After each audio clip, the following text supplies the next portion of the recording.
and the floor is yours. Thank you very much. Thank you, committee members and public and staff, for attending our January 19th, 2022 Licensing Committee meeting for the California Board of Pharmacy. My name is Debbie Veal. I am the chairperson of this committee. And before we start, I'd like to remind everybody present that the board is a consumer protection agency charged with administering and enforcing pharmacy law. Where protection of the public is inconsistent with other interests sought to be promoted, the protection of the public is and shall be paramount. This meeting is being conducted consistent with provisions of Government Code Section 11133. Participants watching the webcast will only be able to observe the meeting. Anyone interested in actually participating must join the WebEx meeting. Information and instructions are posted on our website on how to access the WebEx. As I facilitate this meeting, I will announce when we are accepting public comments. I have advised the meeting moderator to allot 2 minutes to each individual providing comments. This approach is necessary to facilitate this meeting and ensure that the committee has an opportunity to complete its necessary business. I appreciate everybody's understanding. Before we get started, I would like to ask the meeting moderator to provide general instructions. Moderator? Thank you. This is the moderator. For today's meeting, we will be utilizing the question and answer feature in WebEx for processing of public comments. As Chair Veal mentioned, we will be allowing 2 minutes per comment. To access the public comment feature, when public comment is called, I will open the Q&A and display the following slide for instructions. You'll want to locate that Q&A icon on your screen. It's typically located in the lower right corner. When you click on it, it will open a text box, and in that text box, you can type the word comment and submit that to all panelists. We will be taking comments in the order that they are received. For your 2-minute time limit, I will be providing a 15-second reminder when your time is about to expire. When your time has expired, I will let you know that it has expired, and then I will mute your microphone and move on to our next commenter.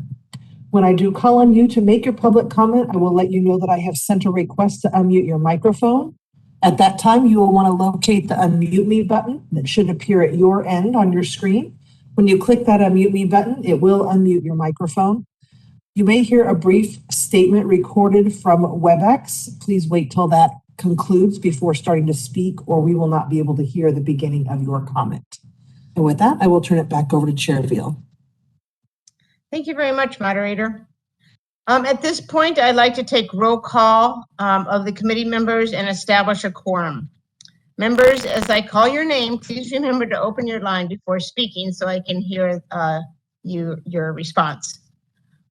Vice Chair of the committee, Song O. Hi, good morning, Debbie. I'm here. Thank you. Cheryl Butler. Good morning. I'm here. Thank you. Jig Patel. Good morning. I'm here. Thank you. Jason Weiss. Good morning. This is Jason. Thank you, Jason. With the quorum being established, the committee will now entertain any public comments for items not on the agenda. To facilitate this portion of the meeting, as previously announced, the meeting moderator will open the line for individuals to provide public comment. You are not required to identify yourself, but we appreciate if you do so. As we open the lines, I'd like to remind everybody that the committee cannot take action or really even comment on these items, except to decide whether to place an item on a future agenda.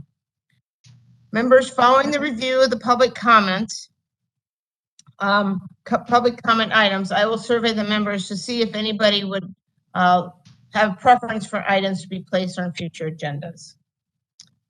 Moderator, can you please open the line? This is the moderator. We have opened that Q&A feature.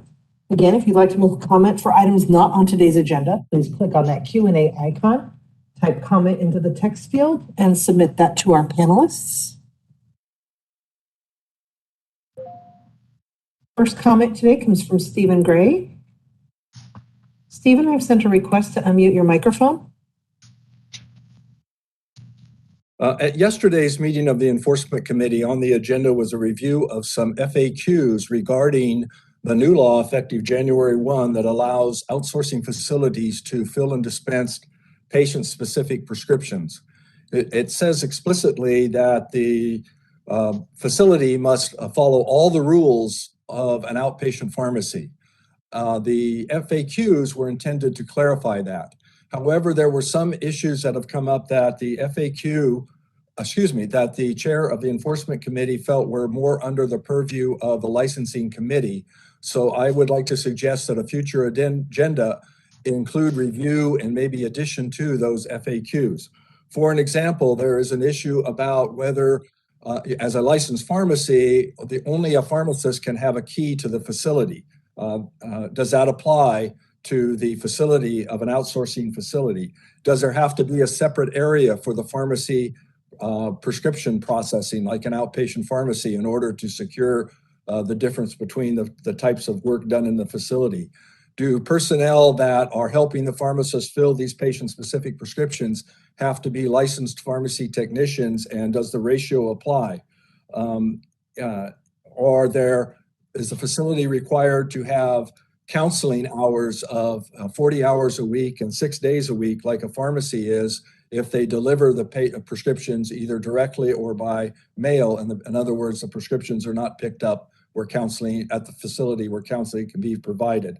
There are several other things that need to be considered, but I would ask that the committee keep in mind that the intent of this law change was to help patients get medications that they can't get perhaps from ordinary pharmacies because of availability or because of cost considerations. If pharmacies compound things one by one, they are often much more expensive than an outsourcing facility that can do batch preparation of special drugs for special patient needs. Thank you very much. Thank you. And not seeing any further requests for comment, would you like me to close the panel? Yes, please. It is closed. Chair Beal, hi, this is Eileen. I just wanted to just advise this committee at the Enforcement and Compounding Committee, this same comment was made, and I don't recall the chair of that committee trying to send something over to licensing committee. The facts were approved and the full board will have a chance to review those. Thank you, Eileen, for your comments. And with that information, is there anybody on the committee that would like to make a proposal based on the public comment? Okay, hearing none, I'm going to move on to agenda item 3, which is approval of October 20th, 21 committee meeting minutes. Hopefully you've had a chance to review attachment 1, which is our draft of our October 20th, 2021 minutes. Are there any comments, or as part of your comments, would you like to entertain it? I would like to entertain a motion for approval. Debbie, this is Song. I can make a motion to approve the minutes from October 20 licensing committee minutes. I'll second it. This is Jay. Thank you, Jig. Thank you, Song. Are there any other comments from other committee members? Moderator, will you please open the lines for public comment? Once again, this would be if there's any errors or errors in the minutes. This is the moderator. We've opened that Q&A panel. If you'd like to comment on the minutes, please click on that Q&A icon, type comment into the text field, and submit that to the panelists.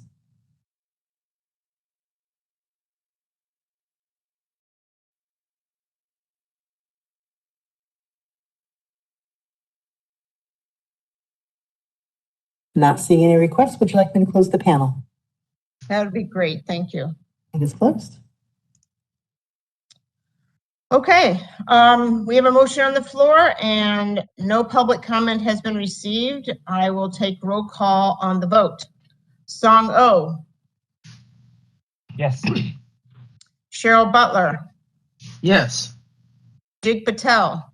Yes. Jason Weiss. Yes. And I vote yes, so unanimously we will approve the October 20th, 21 minutes as presented.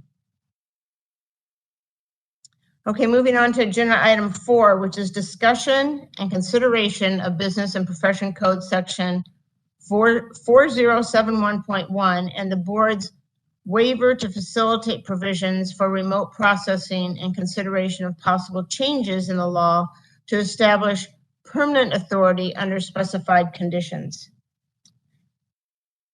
This next item for discussion is a continuation of what we discussed on October 20th in regarding to assessment of remote processing.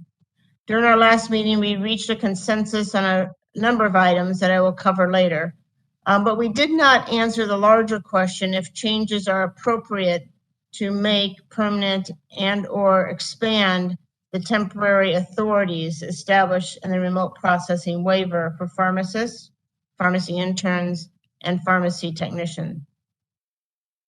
I note that the meeting material detailed out many of the relevant sections of the pharmacy law. I also want to highlight that during our last discussion, some comments were made that suggested that no changes to the law are required to make permanent the remote processing provisions established in the waiver. Since that time, Council has confirmed that statutory changes are required to establish remote processing provisions beyond those duties established in BPC 4071.1. So let me just say that again, that we did, Council did take time and has confirmed that the statutory changes are required to expand remote processing provisions beyond those currently established in BPC 4071. So with this understanding, I'm going to suggest that we take a slightly different approach, excuse me, in our discussion. Just let me take a drink here. Apologize.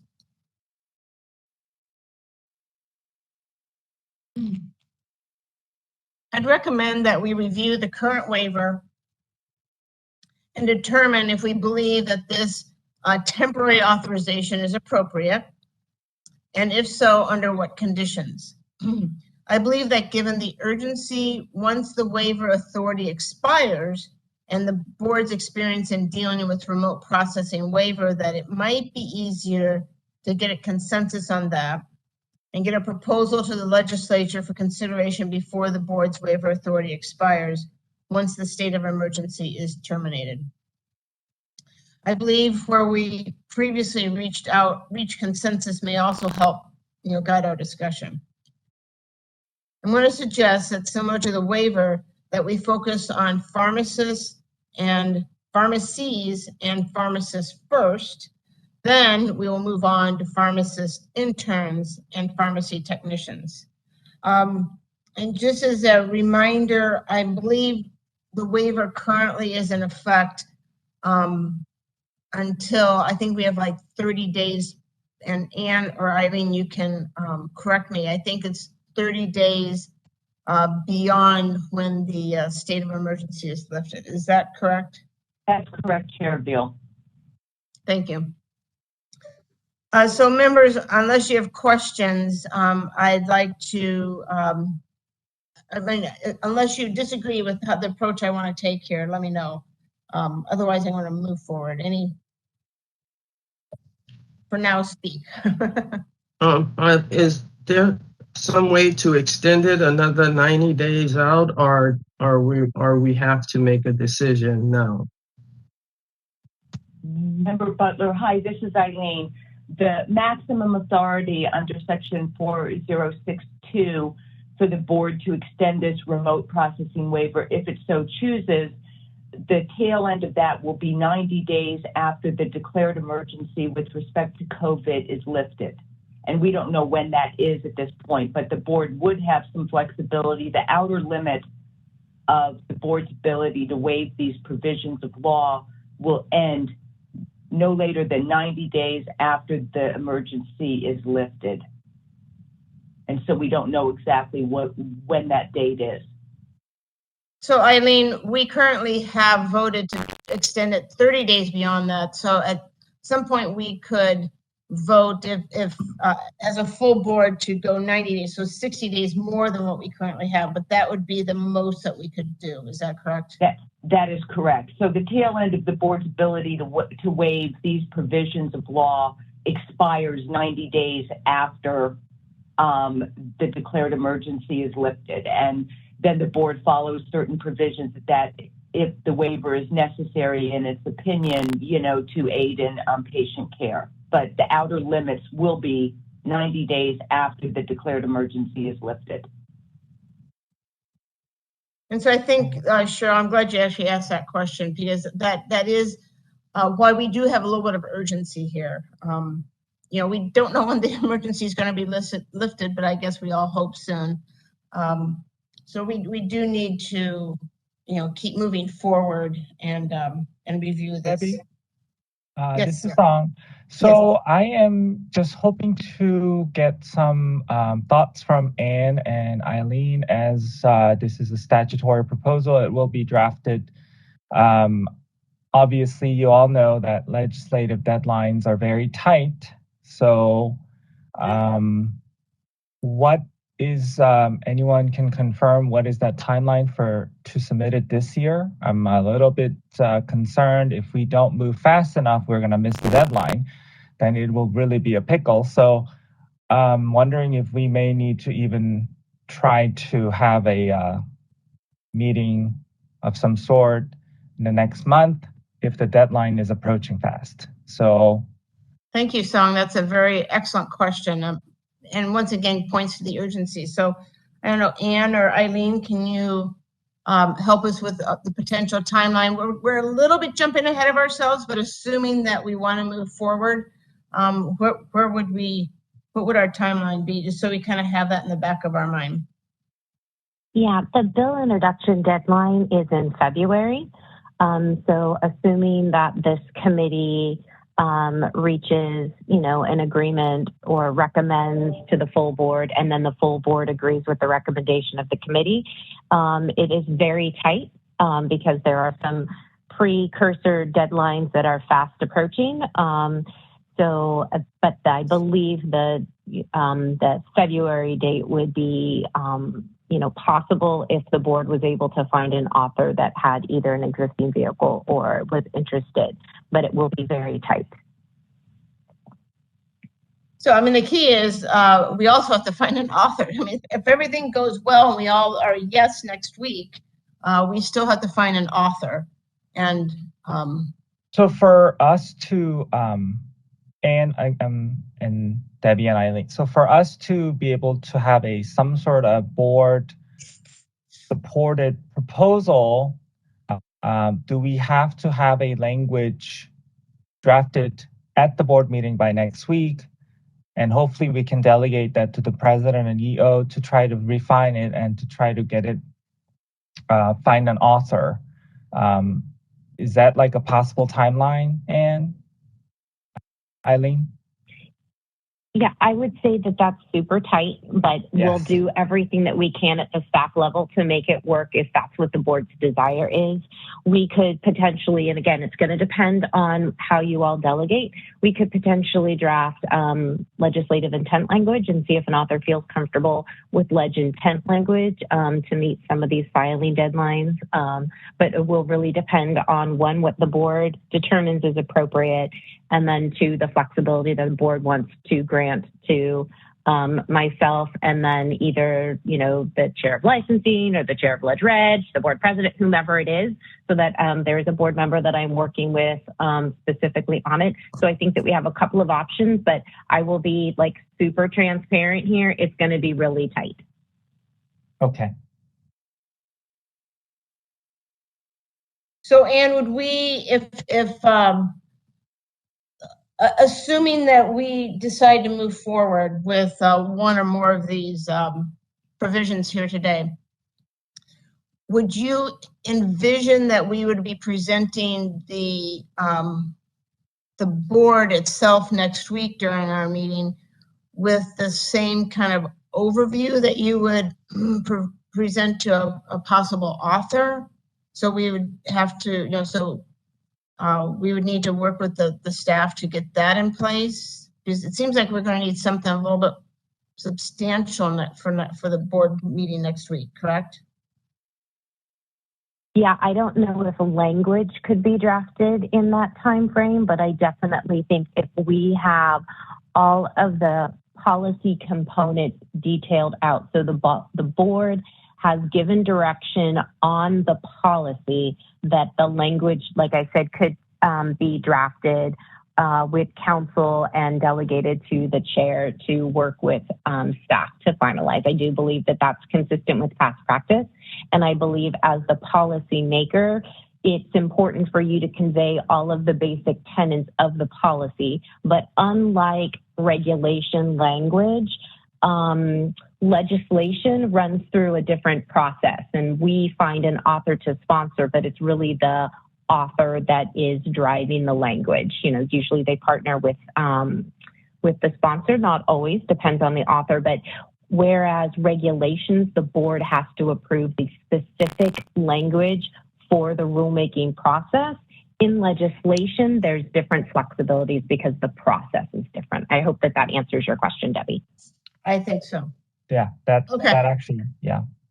Okay, thank you, Song. That was a good discussion to have before we even dive in here. But it kind of goes back really, I think, to Cheryl's original question also, which I think was also like, you know, so what really is our urgency here? I'm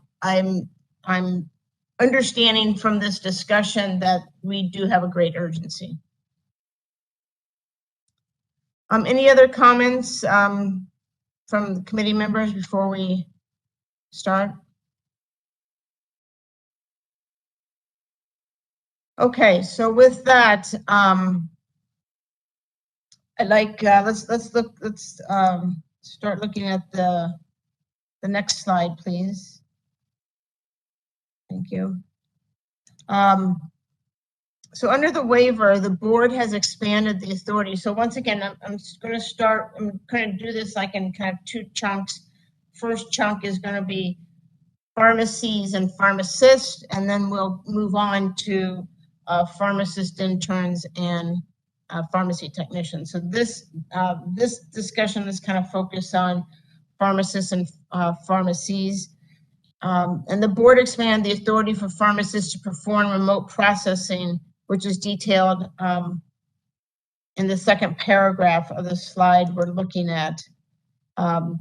Let me try to read this thing. In addition to the provisions of the BPC code, pharmacists performing remote processing may also receive, interpret, evaluate, clarify, and approve medication orders and prescriptions, including medication orders and prescriptions for controlled substances, classified in schedules 2, 3, 4, and 5. Under this waiver, remote processing may also include order entry, other data entry, performing prospective DUR, drug utilization review, interpreting clinical data, insurance processing, performing therapeutic interventions, providing drug information services, and authorizing release of medication for administration. The waiver does not include the dispensing of a drug or final product verification by remote processing. So that's what the waiver expanded. I believe the authority that was granted in the waiver is appropriate under specified conditions, and would appreciate any comments from the other members just to make sure we have a general consensus at this point. And then if we do, then we can move on to discussing maybe some of the specific conditions under which we want to frame this approval. So I'm going to just give everybody a chance to say, yeah, either yes or no, I'm comfortable with the pharmacist and pharmacy being able to provide that expanded authority that I just reviewed. So I'm going to start, Jason, not to put you on the spot, but I'm going to start at the bottom of the alphabet for this one. Jason, do you have any additional comments, or are you generally in agreement that this is an authority we should extend to the pharmacists? Hi, Debbie. I think I still want to hear more of how this works out in the real world logistically. So if I could get that feedback from board members or even from the public on how is this working, I'd appreciate that. Thank you. Yeah, Debbie, if I can answer Jason's question, explain Yes, how thank it's you, Jake. working in the real world. So the way it's working currently is a pharmacist would have a laptop that they can bring home that would connect through VPN, which is secured to the pharmacy system. And they would basically just like being in the pharmacy at one of the workstation, except for this person is at home. And as the pharmacy scans in the hard copies of prescriptions, or now most of them are electronic, 99%, they can input, data enter all the information into the system, and they can do data verification of what they had typed step by step. After that, they can do a DUR, which is checking on interactions, allergies, etc. And they basically approve that prescription. Now, in the real world, in the pharmacy, all they have to do with this prescription is to fill the prescription. And when the customer comes to the counter, they sell it. So that's how it's working. And in right now with this quarantine requirements and everything else, if a pharmacist, or a technician wishes to work from home or for any other temporary disability like pregnancy or anything, we are enabling a lot of pharmacists and technicians to do this type of work. Obviously, technicians can only do certain items. Pharmacist is more broad, as described on this slide. So that's how it's working, and it's working out really well, given the shortage of staffing with immunizations going on and everything. So this waiver has been a real blessing. If we didn't have that, the consumers would be waiting in long lines. The prescription drop-off pickup process could be like 2-3 days before they could even get their prescriptions, or getting immunizations at pharmacy could be a long wait. So, and having this waiver has tremendously helped Californians. I hope that Hey, answered, Jason. Can I also get you to maybe forward looking how you view it, so that that's great how it's helped us through the pandemic, but someday the pandemic's going to be gone, and I believe that this is a very forward looking also legislation or authority that we'd be giving the pharmacists. And do you have a vision of going forward once the pandemic's done and how it would impact us? I think it's going to be a prepare our pharmacy staff to be across the state to be prepared for any natural disasters whenever it happens. The logistics of it, right? Having that laptop or the VPN connection or anything required immediately to put all of those things in work, it requires some timeline. So the logistics would be there if this were become a law. It's going to improve, add pharmacists and technicians into our workforce if they have limitations of, traveling in some of our metro region where, the traffic is heavy and all that. There's lost hours during a day for folks to come out and just do data entry job at a location. So it helps save time, energy in a very different manner, not just for pharmacy, but it's good for the environment if you look at commute and all of that. And also, if somebody starts a family and they couldn't come to work for one reason or the other, they can work from home, and it adds to our workforce. So overall and all, we are enabling our pharmacies to perform at a higher level and be out there to provide that service to Californians. Yeah, and if I can just kind of piggyback on that, what I also envision is that I envision that at a pharmacy, like when you walk into the brick and mortar pharmacy, all of the administrative tasks might not be done or wouldn't have to be done at that pharmacy, so that I think that this is going to be a way that we're going to be able to be more patient and clinically effective, right there in the brick and mortar pharmacy, because the administrative functions that honestly you see going on in the pharmacy now could be done off-site. So the more clinical, patient-facing, all these wonderful programs we've put together in the last couple years, around patient care could occur. So I think if I'm just going to jump in, I Sure. agree. It's really obviously I think we're at a point that we need to move forward. I just have a couple things that I want to make sure that we are aware and we should keep in mind. And I think we need to make sure that this is in the legislative intent. Is one, record keeping.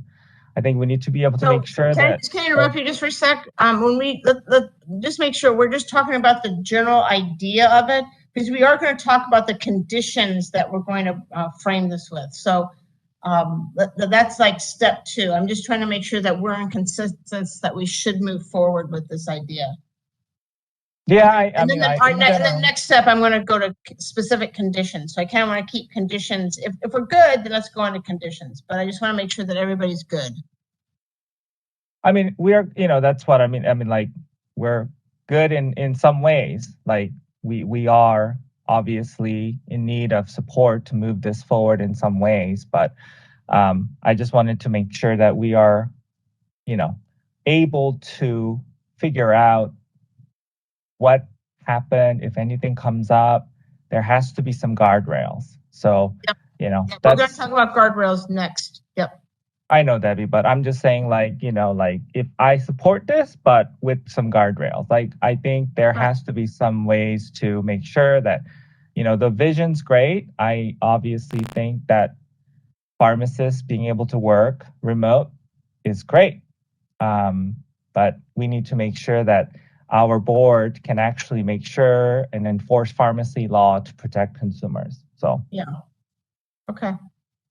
Cheryl, interested in what you have to say. Yes. What you've gone over so far sounds okay to me. And so, as you said, as we move forward, I'm just want to be curious to see that we do have those guardrails. Okay. All right. Perfect. So I am going to take from the conversation we've had so far that we do want to move forward. So now let's start reviewing some specific conditions under which we believe the authority is appropriate. I think we can look at the waiver to start the discussion. The slide will, detail some of the conditions, which I think are appropriate, the current conditions. But I also want to note under the provision, the authority is limited to California licensed pharmacies. Should pharmacies, so there's a couple things that, I think we want to talk about. And I think we want to go to the next slide, don't we? So this kind of lays out some of the, go back to the prior slide. Thank you for your flexibility, moderator. So I think some of the things we need to talk about is, should the authority be limited only to California licensed pharmacies? Should it only be limited to California licensed pharmacists? Should the pharmacies have policies and procedures in place as our current temporary authority provides? And that includes methods to protect confidentiality and expressly prohibit storage of health information data on the device that's outside the licensed pharmacy. The current waiver, requires training on the policies related to medication orders and prescriptions, and I'm going to defer the condition for remote supervision. We discussed it last time, and exactly how that works. That is one of the kind of bullet points in a future slide. Pharmacists performing remote functions must have secure access to the pharmacy's patient information systems and other electronic systems. And should that only happen when the pharmacy is open? Each remote entry must comply with all record keeping requirements, going kind of to song what you were talking about, including capturing the positive identification of the pharmacist involved in the remote review process and verification of a medication order. So these are the things that I think are currently covered in our waiver. The pharmacy using remote processing is responsible for maintaining the records of all medication orders and prescriptions entered in. And once again, I think that actually the current waiver is very good, but I want to make sure that you're in agreement that the current waiver has touched a lot of these things that I just went through. That you're in agreement that all those items, should be in there. So it's only California licensed pharmacies, that there has to be a policy and procedure in place, that the policy and procedure is, has to cover medication orders and prescription processing, that you have to be trained and understand that, that the remote processing functions and the computer, the information systems, that there's some details that are in there that I just reviewed about how that works, and that all the record keeping is being captured and identification is required for each each item that's done. So once again, on the screen is, and I know it's small and maybe a little bit hard to read, but you have it also in your materials. Does this capture everything, all the requirements that, are you in agreement? Let me put it this way. Are you in agreement with everything that's currently in our waiver, as is displayed on the screen? So I'm going to go back to the top. Song, why don't you? Yeah, I think that kind of started down this road. So yeah, this is great. Start to have a framework of what guardrails we must have. I'm just curious. I don't know why, but I get a little freaked out of the complete virtual world. I'm wondering if, since this is mostly hopefully for post-pandemic world, some thoughts on maybe inserting a little bit of in-person interaction requirement, like once every 3 months, a supervisor or policies or procedure would lay out how a supervisor would be able to check in or have a meeting of quarterly of some sort to ensure that pharmacist has no questions or concerns. Just completely leaving it up to virtual, I'm a little bit uncomfortable, just because we had a pharmacist who was not really a licensed pharmacist, who was practicing as a pharmacist for many years. And I'm just afraid of possibly those things happening more. I know we would have to rely on our hiring, HR world to be able to make sure that those are all airtight, and maybe, that's good enough. I'm not an expert in the world of HR to know, but I think sometimes, maybe we could do to make sure that pharmacists are there to be supported somewhat in person, at least once in a while, so that they can be checked and ensure there's nothing wrong. And maybe require some sort of IT review to make sure there was no malicious activities, require that policies and procedure document there was no malicious activities, mandatory requirement maybe if there's any breaches of private information, mandatory requirement to the board. mandatory requirement to the consumers. I know that some of them, I believe, were covered under the High Tech Act, but I think we need to add our own layer as a conservative measure. Those are some of the suggestions I can think about, but I know that this should be at least the very minimum groundwork of having to have a California licensed pharmacist in California. I don't know if we should add a physical requirement of California. I prefer that we should. I don't know how I feel about someone who's, I don't know, maybe not in California, just getting online and verifying prescriptions for California consumers. I mean, I guess that happens as non-resident pharmacies, but I think there should be some barriers for California at least. But those are my thoughts. So if I can just, a couple of things you said, I think should already be happening. Like you mentioned that pharmacist that we, learned that was practicing for a number of years without an actual actual license. Not a laughing matter. And that was actually a pharmacist that I believe was in a store. Right. So yeah. I think that's kind of like, let's kind of keep focused on remote processing. I mean, I think that, that's the employer definitely fell down on, checking licenses. Right. I think my point is if it's completely virtual, there's a higher likelihood things like that could slip through. That's my point. I guess so explain that, because if it's virtual versus someone in the store. Well, these days, I mean, we're talking about all kinds of crazy stuff, metaverse. And these days, pharmacists, with this completely implemented, there's a possibility a pharmacist would not leave a home and be able to get a job. There's a lot of verification that happens for HR purposes is virtual. There are possibilities that a pharmacist rarely have to actually show documentation in person. So, that's why I'm a little concerned. I don't want to get too much detailed into this. Just a broader perspective, I think we should just make sure there is some sort of protection of ensuring a pharmacist is a licensed pharmacist.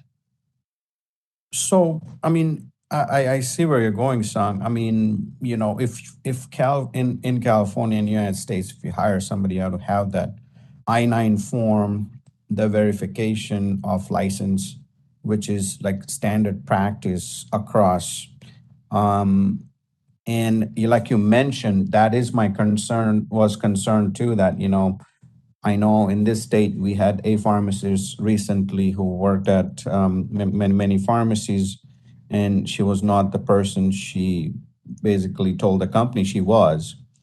And that, got passed. But if whoever is hiring anybody, you got to have the I-9, you got to have the two different forms of IDs and all this cross checks, background check for Medicare and CMS requirement. So all of those things would have to be done. And obviously we are putting a point in here that each remote entry record must comply with all record keeping requirements, including capturing positive identification. So when it goes into rulemaking, there could be a requirement, let's say for biometrics. So at least, there is a fingerprint that's available or something like that, just to make sure that that is the person who was working for the day. Because I know many pharmacists that are, husband and wife are pharmacists. One could work for the other, right? So, yeah. So that's a great point. Yeah. Right. Biometrics. Or anybody, you don't have three roommates, all pharmacists, and somebody doing other person's job type of thing. So yeah, I mean, in the rulemaking, we can put some specific language to overcome some of those issues that could occur. Great idea. Biometrics is a great idea, Jake. I think that's great. So Jig, do you have any other thoughts on the waiver language, and do you have any concerns with any of the waiver language things? I mean, I think we're all in agreement that, are you in agreement with what's in there? And we're going to talk about maybe some things we need to add in addition, but is there anything that's in there right now that you think that you're in disagreement should be, part of this discussion? No, I think everything is covered. Obviously, there will be a little bit more elaboration when it comes to that. But I think all the points have been covered, Debbie. Thank you. Cheryl, what about you? Yes, I'm okay with what has been covered and what you've already read about it. Of course, the question that I had asked about the 90-day was what the rush is, and I see that, especially with us not knowing what's going to happen with the pandemic and what the needs are going to be later. But I do understand that you want to put something in the law or something, and you want something working now. And based on what you just read, I'm okay with it. Okay. Thank you, Cheryl. Jason. Hi, Debbie. I appreciate the discussion to date, and I am okay with what is presented so far. So I assume on your path forward here, that's when we would add things like operation for when a pharmacy isn't open, pharmacists may be able to work. Is that where we're going? Yep. Very good. That's exactly where we're going. Yeah, that's kind of where I wanted to know, like, is this going to, are we handling this like this is the way pharmacy is going to always be? Or is this something that just like the waiver in cases of where we need to have a situation like this? So I believe, Cheryl, once we pass remote processing, it would be able to be in effect, I'm going to say 24/7 now. We're going to talk in a minute about, some of the things we need to take in consideration, but this would be for the future. This wouldn't be something that we would just engage when there's an emergency. I think Jig kind of said it well at the beginning that you kind of can't do that because it takes some effort to get these things up and going. And so, and I think there is going to be situations where remote processing is something that will be helpful day in and day out in the pharmacy, regardless of whether there's a pandemic or a fire or an earthquake. It's just that in those emergency situations, I think it becomes even more valuable. Okay, then I really do see some concern here. So yes. Okay. Okay. So it feels like we are in consensus as far as the guidelines that the waiver has put in place. So now I think I would like to understand what else do we need to add. And I think maybe the next slide will get us going that way. So one of the things that we touched on last time was the PIC should be delegated with explicit authority to make the decision about the use of remote processing and their operation. And what provisions for remote processing should be limited, should they be limited to California pharmacies, which, I just want us to talk about. I get the sense that we're in consensus with that, and kind of in addition to that, should the individuals, well, I guess if it's in a California pharmacy, then they would be California licensed. Because I think actually maybe the waiver just says you have to be California licensed. But anyway, so do we want provisions for remote processing being limited to California pharmacies? We've talked a little bit, someone brought up, the Hipaa breaches. I think, Song, maybe you were there, being reported to the board. And I think when you have a Hipaa breach, you do have to let people know if they've been, if they have been part of a Hipaa breach. And And I think in our information, we also, in our board materials, we also had some information about Hipaa breaches in the High-Tech Act that Song brought up. So, these are prior conditions that we had discussed. And so I think right now I want to make sure that we still have consensus on these three things. So I'm kind of, building a sandwich, I guess you could say. The bread was, do we want to do this? And now we're kind of adding on the meat and the cheese and the lettuce and the tomato to make our full sandwich. So the next layer I want to make sure is we discuss these three conditions. They are not currently part of the waiver. What are your thoughts about these conditions? Are we still, I'm not sure I think we reached consensus on these, but I just want I like to make sure we add bacon to the sandwich, Debbie. Okay. But yeah, I think PIC requirements is really important. So I support that. And I think all three here, I think are important. So one of the things so number 2 says it's limited to California pharmacies. And I think, and Anne or Eileen, you can add your 2 cents here, but does that mean that they have to be California licensed pharmacists? Because could it be a licensed pharmacy, a California licensed pharmacy, it could be in another state and they're not licensed in California? I just want to make sure that we're transparent on whether we need to add that or not. Hi, Chair Beal, this is Eileen. I think what you may want to clarify would be whether the remote processing has to occur within the borders of California. Okay. For instance, I know the state has been looking at remote processing or remote work by its employees, but one of the conditions is that that work must be done within the state of California.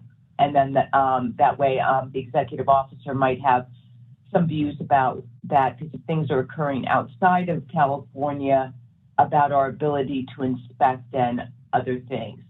So that may be something the board may want to consider, instead of just stating, a pharmacy has to be licensed in California. You could have one in California or a non-resident one.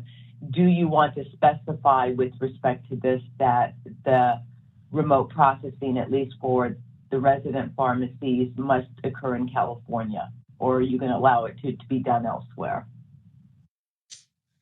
Okay, so if we said it was only a resident pharmacy, would that imply that the employees of that pharmacy are licensed with the California Board of Pharmacy? It would, right? Yes, it would, because if they're working in a licensed California pharmacy within the state, then the personnel have to be licensed in California to work there. Okay, thank you, Eileen. All right, for number 2, I kind of I think it should be resident, limited to California resident pharmacies, because then I think we also ensure that they're also California licensed. And then number 3, Hipaa breaches being reported to the board. I agree with Song what you said about number 1. Number 2, I would probably expand that, and number 3, I would love to hear the feedback. Song, do you want to comment on 2 and 3 before I go on to another board member? For 3, I think it's as long as it's like just making sure that it's reportable, and somehow there's a policies laid out so that we would be informed.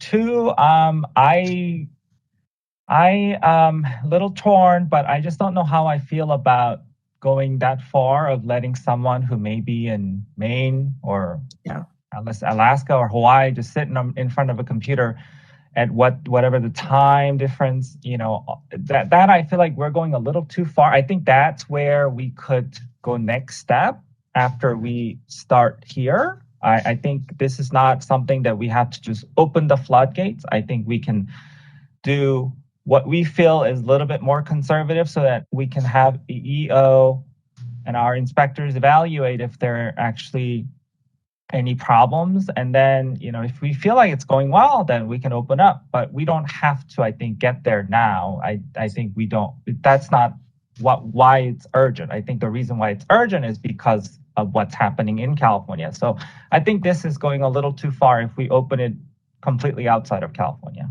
So I'm going to say you're in agreement with my suggestion that we make it limited to California resident pharmacies. Yes, if that would be the interpretation that a pharmacist must be inside of California when they're performing remote processing, if that's the interpretation of Eileen, then yes. I think, Eileen, that's what you said. If we said resident pharmacy. And if it's a pharmacy that's located within the state of California, then the personnel need to be licensed in California. But if the board makes it clear, or the committee does, that they want the provision of services or any type of remote work, just like what the state is doing with its state workers, that work must be performed in California, it gives the inspectors a much greater chance to be able to, I believe, inspect and do that. But as long as we get clear policy direction, we can work on how we would implement that, or what we would suggest in the way of statutory interpretation. So I would just say, ask whether the board ignore the slide. Do you believe that pharmacists utilizing this should be located in California? Okay. I'm sorry, this is Anne. Can I just jump in really fast? So I believe that there are some states that are taking a two-prong approach. So they are indicating that it's limited to pharmacies licensed within that state. And it's also stating that the functions must also be performed within the state. So I think like it's not necessarily an either or. I think it's two different decision points. Should it be limited to California licensed pharmacies, which I'm hearing is a yes, and then should the California licensed individual, the California licensed pharmacist, be required to perform those functions within the state of California? I think is the second question. Yeah, I think the answer, I think we're saying yes to both. Yes. Song, is that I'm not trying to put words in your mouth. No, I'm in very strong agreement and support of that, especially at first. I think, we just need to do what we need to do urgently here, and then move forward next step, and when we have some data and results. Okay, Cheryl, I saw your little box light up on my screen, so it looks like you're trying to speak. So let me. No, I was just in agreement that yes, I do agree that it should be limited to California pharmacies, and that they should be licensed pharmacists in the state. And I think it should stay that way. Jed. I just want to make one comment. We have non-resident pharmacies that are located outside of California that are shipping compounds and other medications into California, right?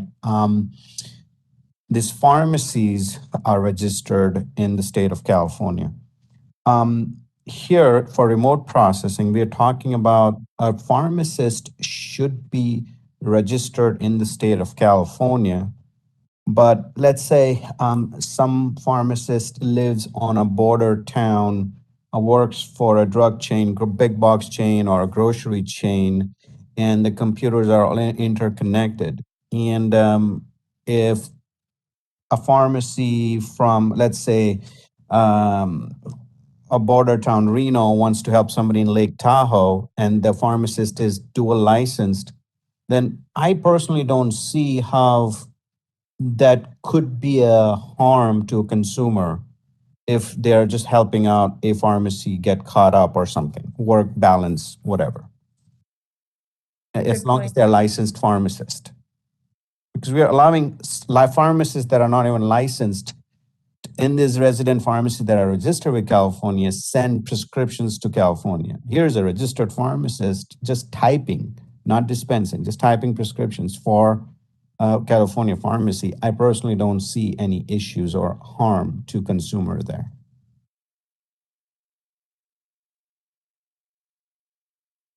Okay. Jason.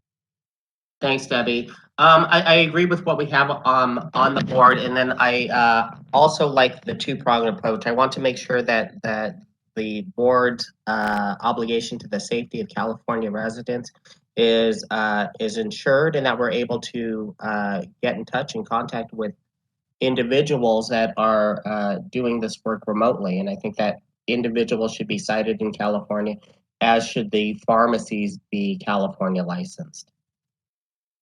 Okay. And then thank you, Jason. Going to just the third item is the HIPAA. Just one of the notes I have is that the board will not receive notifications unless we specifically put it in the statute that it should be required. So I think I just want to make sure that we are in agreement that, HIPAA breaches are going to follow, whatever the FTC has dictated in the High-Tech Act dictated, will happen. So there is a process around what happens when there's a HIPAA breach. And I believe, individuals have to be, if your information's been breached, you have to be told about it, and it has to, as well as those impacted. But so what we kind of last time also discussed, and I believe wanted to do, was that HIPAA breaches should also be reported to the board. I'm not sure that there's like any action that's going to be taken by the board, but at least that we need to be aware and know that the breach has happened and being addressed appropriately. So I'm just going to go back through everybody real quick. I just want to make sure that we're all on the same page, even on this slide. HIPAA breaches, do you want those to be reported to the board, or do you want them just to kind of be handled the way the High-Tech Act and FTC requires them, and you don't think it needs to be reported to the board? Jig, I'm going to start with you this time.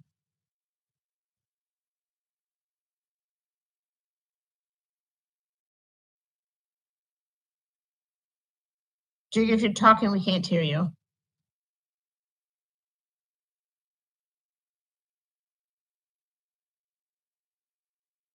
All right, why don't I move on to Cheryl? Cheryl, can you give a thought on this?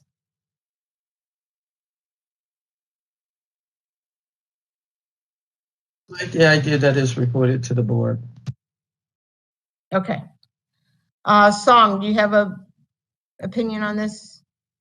Yeah, I think I already said I do, but just to affirm, yes. And I think if it's something like how we pharmacies are required to report drug laws, I think it's just the same manner. It's not to be punitive. It's that I am very strongly believe that we need to be aware of what's going on. I think that this is going to be the crux of how we can determine and to evaluate if it's working well and safe. So I think we have to be involved in getting some information back about if there's been any incidences. Just like quality assurance report, at least, have it, or at least be retrievable, but I do think we have to have it reported. Okay, thank you. Jason? Hi, Debbie. Yes, I'm in favor. Jig, let me see if I can get you on again. Sorry, my computer froze. I couldn't move my cursor to unmute. Yes, I'm in favor. It should be reported. Very, very appropriate happening at the time we're discussing remote processing. Yeah. I know. I was I was trying to report to Ann. I'm like, oh my gosh. But at any rate, having problems all day with my computer today. No, I am agree with it. Should be reported. It's so important. Okay. Let's see. Let's go to the next slide. We've actually covered the one item on this slide. The second one is, should remote processing be limited only to when the pharmacy is open?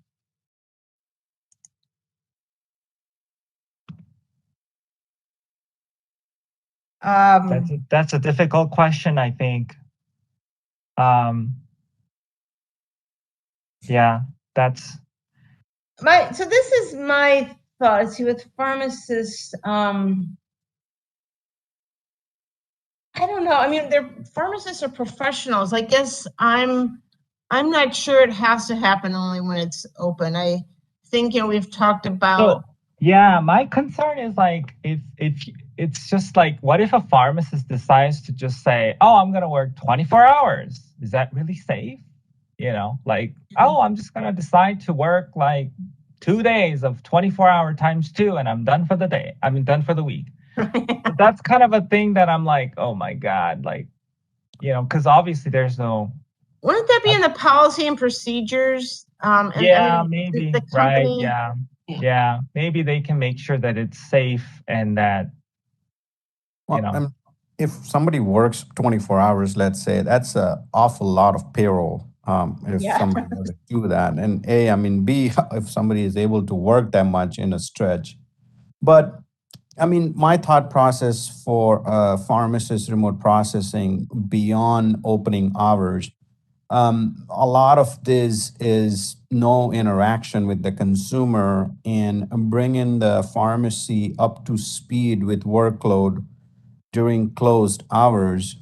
It only helps pharmacists and technicians in the pharmacy provide better service to consumers when the doors are in fact open. So if it's backlogged with some data entry or data verification processes, then they can bring the pharmacy up to speed. So I personally don't see this as a harm to consumer. I feel that it will enable pharmacists to provide better service to consumers. So I'm for that one, to be open outside of pharmacy hours. Yeah, I think I am too. Cheryl, what are your thoughts? I like the idea of there be time for spending time with the consumers and consultation.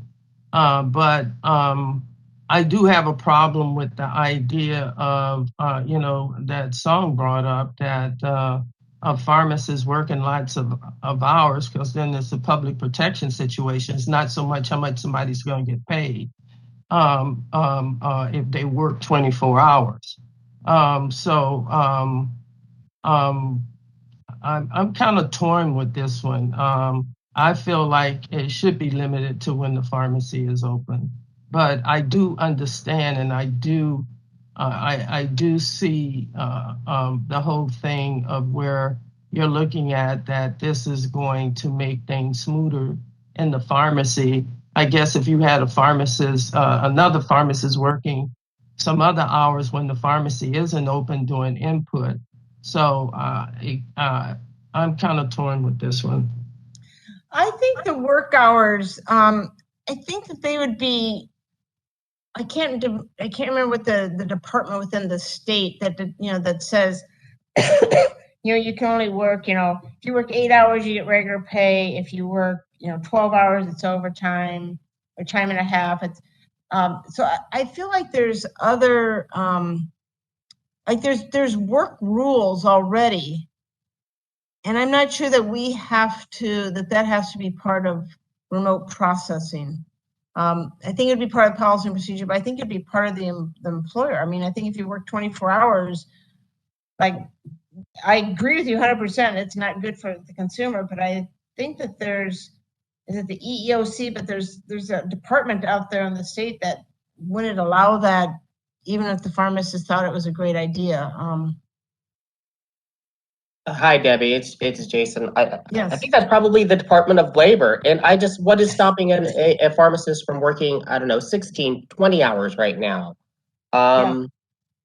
So I think the idea of going beyond the hours of a pharmacy's operation gives greater flexibility to employees. If they're doing remote work and that's what they want to do, I think it allows an opportunity for them to finish what they would like to get done in their personal life and also work.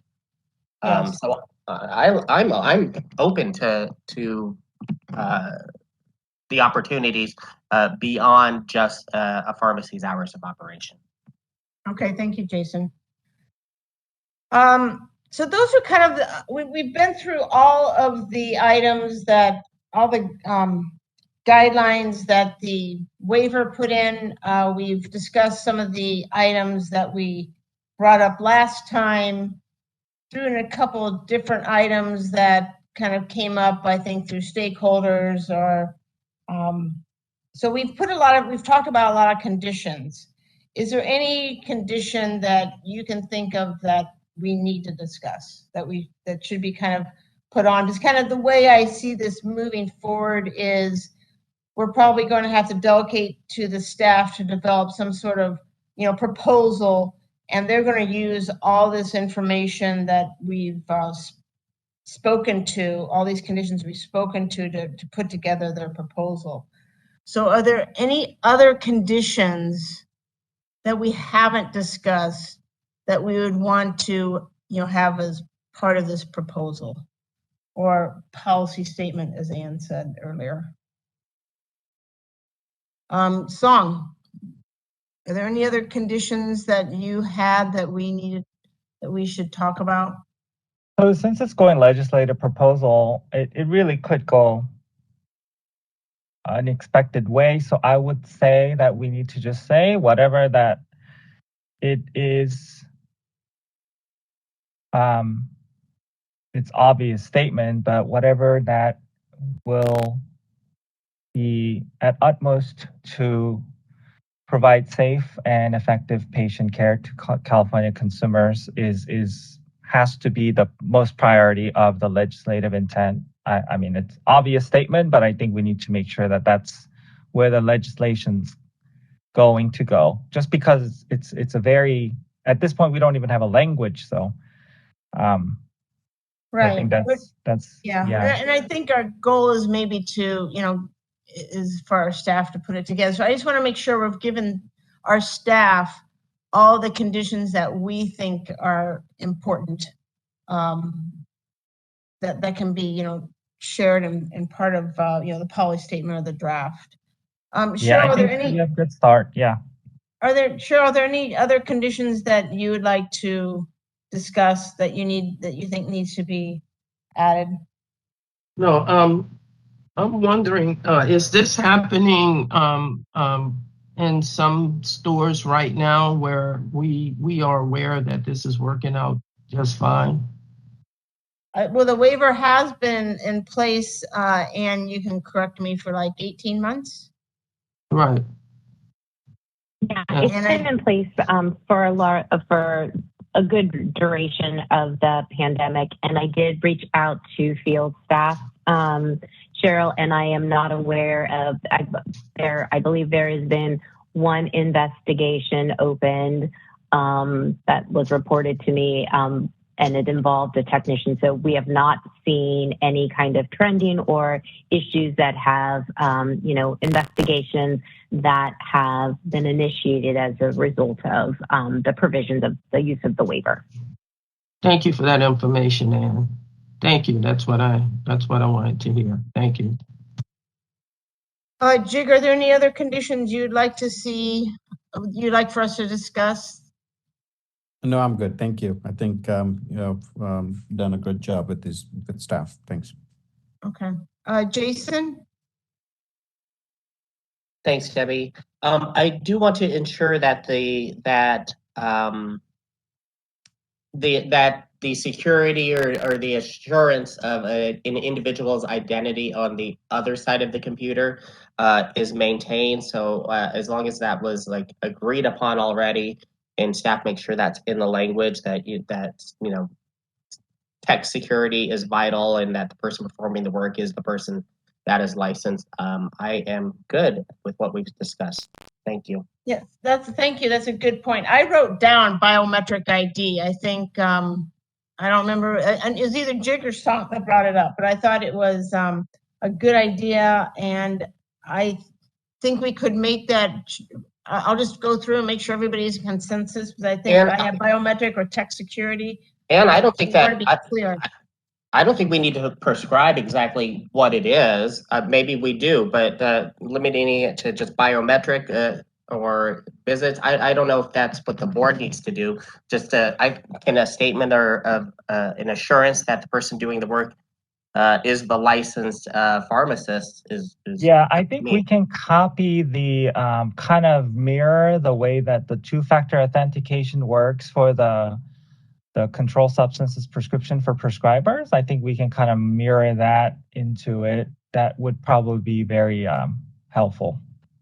Well, and actually, I kind of like what Jason just said. I mean, we can just call it, tech security or something to that effect, and maybe not overprescribe. But I think we're all on the same page that there needs to be some robust system to ensure that the individual operating the computer is the individual that that we intended is. Okay. Does anybody? I know this is kind of clunky, but does anyone have a motion or a way that they would like to kind of pull this all together? Yeah. Go for it.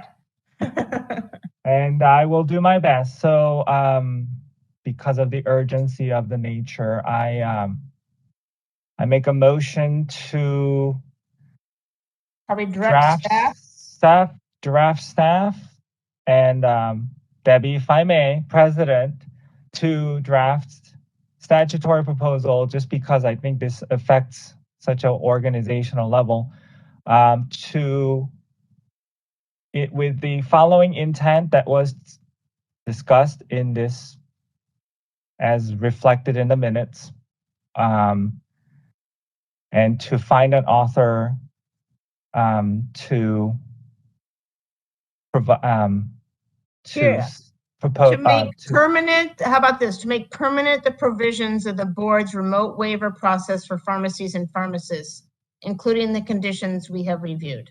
There you go. I'll second that. This is Jig. Thank you, Jig. Okay, I am going to, moderator, can you please, we have a motion. Chair Veal, Chair Veal, hi, yes. It's Eileen. I just want to clean that up a little bit because this is going to be a committee recommendation. So the way I was interpreting President O's motion would be that the committee is going to recommend to the board to pursue statutory changes or any authority necessary to implement the provisions of the remote processing waiver as modified during the discussion during this meeting, and then proceed with the statutory proposal. Is that okay with you, President O? Yes, and for pharmacy and pharmacist. Yes, if you could specify thank that. you. Yeah. And is that okay with you, Member Patel? You seconded the motion. Yes, thank you. This is Anne. I apologize if I can ask for one point of clarification. When we talked about because we're not modifying the waiver, we're leveraging the waiver and then including the additional conditions that have been documented by the members. Is that correct? Yes. Right. Oh. Probably Song and Jig, because it was your motion, you should. Yep, absolutely. Yeah, I agree too. This is Jig. Okay, thank you, gentlemen. Thank you, Anne and Eileen, for your clarifications. If we're set, then I would like the moderator to please open the lines for public comment. And once again, we are talking about the pharmacies and pharmacists, making statutory changes to make permanent the provisions and the conditions that we just discussed. So moderator, please open lines. Thank you. Yep, this is the moderator, and we have opened that Q&A panel.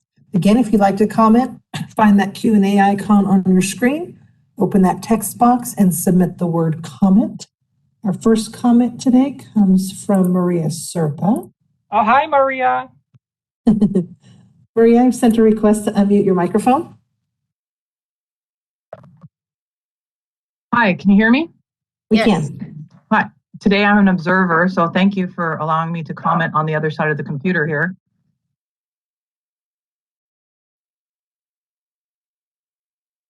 Did we just lose her, or is it me? No, I'm back. Sorry. Okay.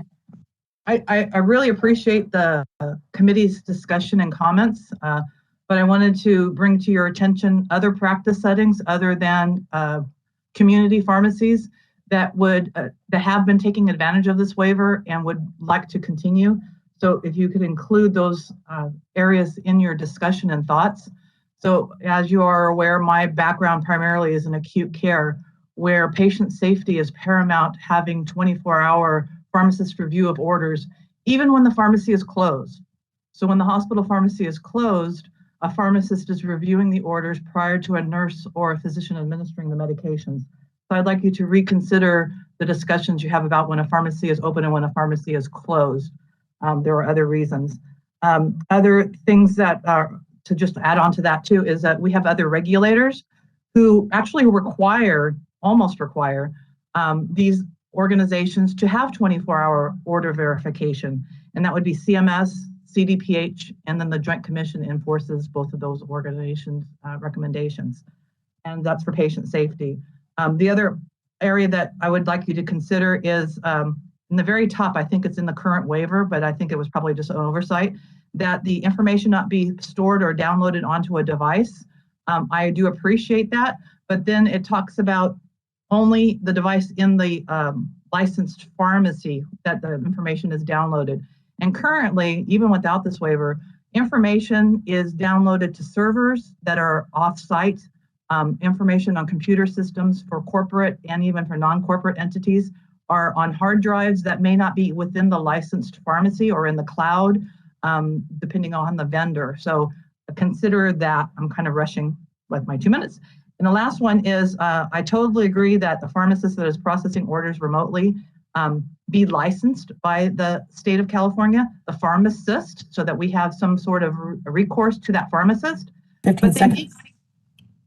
They may be working for a consultant who is not a licensed pharmacy. So it would be the pharmacists themselves being licensed in the state and not necessarily the place that they are employed. Thank you for allowing me this time, and I look forward to hearing your comments. Thank you. Our next comment comes from Paige Talley. Paige, I sent a request to unmute your microphone.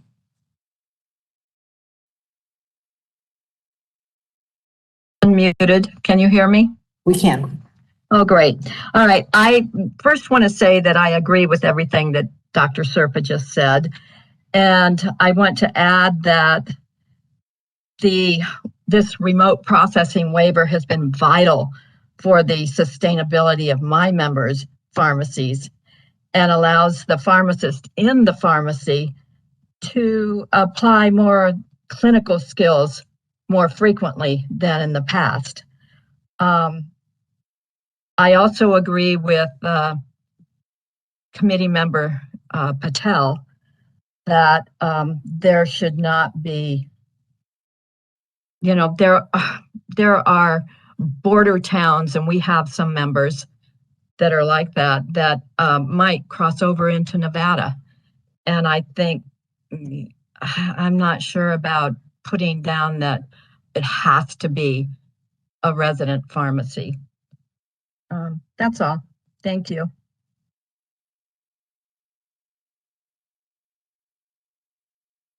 Thank you. And our next comment comes from Keith Yoshizuka. Keith, I've sent a request to unmute your microphone. Very good. Thank you very much. I wanted to first thank President O and Sodergren. I had just last week received my certificate recognizing 40 years, actually 46 years of service as a licensed pharmacist. So thank you very much. I wanted to, for those of you that are on the board that are pharmacists, I want to assure you that just because the doors of the pharmacy close doesn't mean that that's when dispensing stops. Having been a PIC of a pharmacies that did over 2,000 prescriptions a day, we continued to fill the prescriptions for a good 2 hours after we closed the doors to the public. So it shouldn't be limited to the hours of operation. Secondly, in the promulgation of legislation, I wanted to urge the board to not compromise the ability of those existing permanent call centers that basically relieve the location pharmacies of the burdens of having to answer telephones. Having been a PIC, I remember, 30 years ago, when we first implemented a call center, and the remote call center took all of the incoming telephone calls. The error rate dropped precipitously because the number one reason for dispensing errors was interruptions in the process, having to answer the telephone. And the productivity went up because pharmacists are able to concentrate on filling the prescription in front of them. But you know, the operation of a call center dramatically improves both the quality of the prescriptions, both taken off-site and at the location pharmacy. So thank you very much.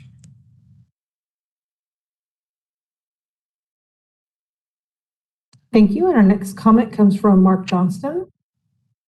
Mark, I sent a request to unmute your microphone.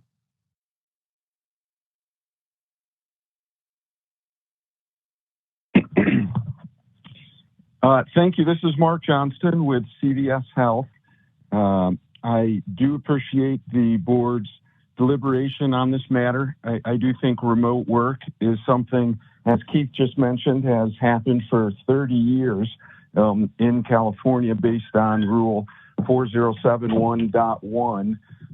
In that rule, there is a restriction on controlled substances. I did not hear the committee consider removing that restriction in 4071. I think the practice of remote processing of a controlled substance is certainly safe. It's not like the controlled substances are at the remote location. I also would like to ask the board to clarify their motion. There were additional parameters discussed at length today, and I'm not sure exactly which one of those were included in the motion and were not, so I'd greatly appreciate some clarification there. I also want to, in line with Keith's comments, make sure that the board is aware of the distinction of remote processing, which is remote processing outside of a licensed pharmacy for a licensed pharmacy. And that is different from what I'll call central processing, which is one licensed pharmacy processing for another licensed pharmacy. I believe today we are just talking about remote processing outside of the license space, and I want to make sure that those two are separate and distinct. I believe that what I'll call central processing is regulated by your refill pharmacy rule, and I wouldn't want to tamper with that. I guess my last general statement is that, you know, this has been allowed literally for decades, I believe, by 4071.1 and the definition of pharmacist, which allows a pharmacist to practice inside and outside of a pharmacy. And all of these restrictions that are being placed on the process are in addition to a practice that I believe has been safe, not just for the last 18 months, but for decades. There's only 6 states that don't allow a pharmacist to work remotely, and these restrictions are not in place in the overwhelming majority of the other states. We're professionals. This is not a new practice. This is a practice that is widely accepted across America. Thank you for your consideration. Thank you. And our last request at this time comes from Stephen Gray. Stephen, I've sent a request to unmute your microphone. Thank you. First of all, I'd like to echo the comments made by Maria Serpa. This is very important that whatever you do in the statute, you consider the impact on hospitals and other types of work settings, including the call centers, and also, as Mark Johnson just said, other pharmacies that are working on load balancing on behalf of other pharmacies. Also, the waiver does need to be modified because it is actually, by prohibiting the storage of information to be outside the pharmacy, it is already in violation of federal requirements for pharmacies that work, for an example, with Medicare Part B and others, to have systems in place and processes in place for disaster recovery, where things are actually stored, including PHI, outside the pharmacy. So you need to consider that and maybe change the waiver, et cetera. I also want to echo what Mark said. We have had 4071.1 in place for decades.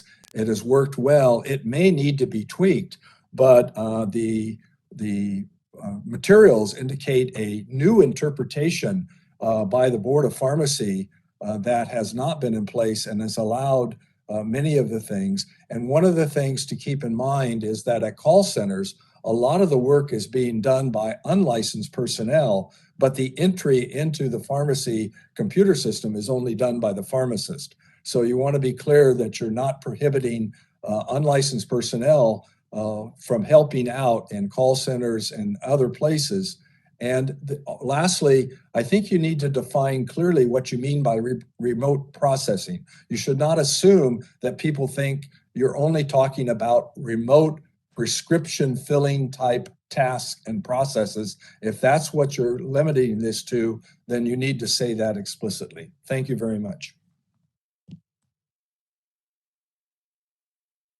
Thank you. And with that being our last request, would you like me to close the panel?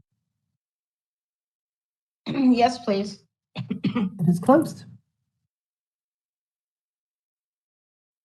Kind of looking at some of the comments that we heard, I was thinking remote processing was defined, kind of working a little backwards here. Says remote processing means the entering of an order or prescription in the computer from outside the pharmacy or hospital. Yeah, Debbie, I agree. Yeah, I feel like the first slide we had covered a lot of those points. Yeah. Now, I also, a couple people mentioned about the hours, and I thought the consensus was that we were going to allow remote processing even if the pharmacy was closed. Did I misinterpret that? No, that's exactly what we decided. There was a couple comments made about the data may be stored off-site. Well, that I think is where we could maybe try to provide some. I think this is where we're not trying to be too prescriptive. We're just trying to get this started because of the urgency. So I think that's where we really, kind of leave it alone and look where, we have long ways to go. So we want to kind of leave it open. Let's see. And controlled substances, I thought that was allowed in the waiver. It expanded to controlled substances. It is allowed, yes. Okay. It is allowed, Chair Bill, so that's covered. Okay. All right. Is there any other comments that, based on what we heard from the stakeholders, is there any other comments that we'd like to make? Do we need to change or are we ready to vote? I'm not hearing any comments, so I'm gonna call for the vote. Song-O. Yes. Cheryl Butler. Yes. Jig Patel. Yes. Jason Weiss. I'm going to abstain, Debbie. Thank you. Okay. And I'm going to vote yes. So the motion carries. And I think this might be a good time to take a break. And then we can transition on to remote processing for others. So let's see, I have it's 10:36. Is 10 minutes enough? We want 15? All right. How about if we come back at 10:50? Thank you. Thank you. Sounds good. Thank you.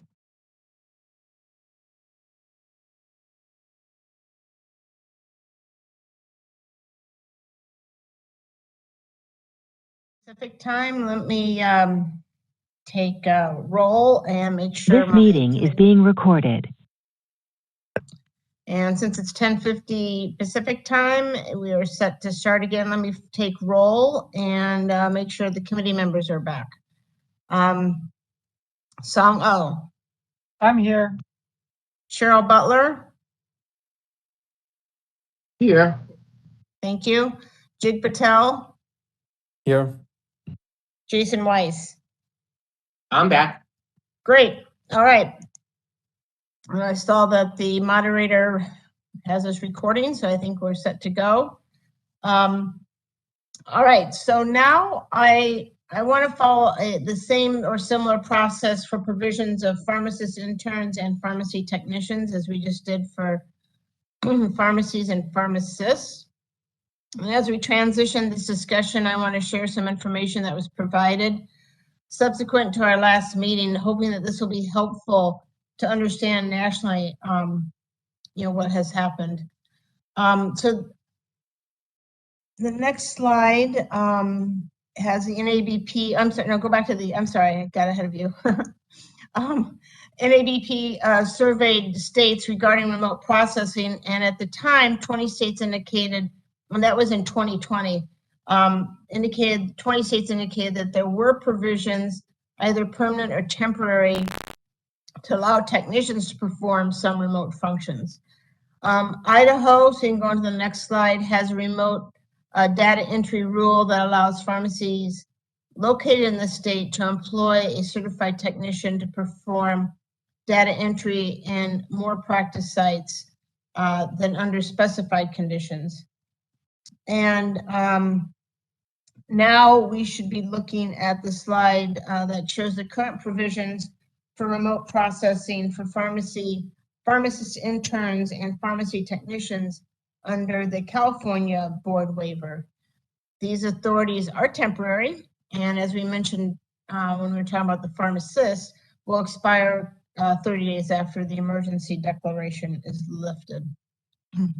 So under the conditions of the waiver, a pharmacist, intern, or a pharmacy technician is authorized to conduct non-discretionary tasks remotely under specified conditions, including that they are entering medication orders or prescriptions from a remote location for a California licensed pharmacy. The pharmacy has policies and procedures in place, and all pharmacists, interns, and technicians performing such functions have been trained on these policies, including provisions for remote supervision via technology. The technology must, at a minimum, ensure that the pharmacy intern or the pharmacist is readily available to answer questions and verify the work being performed. Once again, I'm kind of reviewing our current waiver. The pharmacy must also ensure that any intern or technician performing the remote functions have secure electronic access to the pharmacy's patient information system and other systems to which on-site staff have access to. And that the remote entry record must comply with all record-keeping requirements for the pharmacies, and the pharmacy is responsible for maintaining these records. So that's what our current temporary waiver has outlined. So the first question I think we need to address is to make, let me think. I guess I want to make sure that we are that we have consensus that we should proceed with this policy question around technicians and interns. So I think that that's the first question I want to make sure we answer. I probably kind of jumped and went through exactly what is outlined there. I should have asked this first, but So let me just kind of do a roll call and see if we are in consensus that we should extend remote processing to pharmacy interns and pharmacist interns and pharmacy technicians. And then we can, once again, kind of go through and talk about the conditions under which they would apply. So Song O, do you think that remote processing should be, we should maintain similar, that we should extend our current temporary waiver for pharmacist interns and pharmacy technicians as we have in place currently? Thank you, Debbie. I'm a little bit I'm not sure, but I just wanna, in my thinking, I think we need to clarify a pharmacist issue first, and then I actually was thinking about this might need to be more appropriate to be rolled into our technician summit, since we will be discussing a lot of these related things. I know intern is not part of it, but I think it can easily be connected and linked. So I'm a little hesitant to say that we need to proceed on this one, just because we are not sure where we are with pharmacists. So that's where I am. Obviously open for discussion. Cheryl Butler? I'll agree with Song on this one. So let me just kind of go back. So you think at this point, Cheryl and Song, I'm going to come back to you in a sec. You think we should table remote processing for pharmacist interns and pharmacy technicians at this point in time? Is that what you're saying, Song? I don't want to say table, but well, as far as this meeting, I mean, yeah, there's no for this at this moment, I say yes. And Cheryl, is that what you're saying? Absolutely. Jig Patel?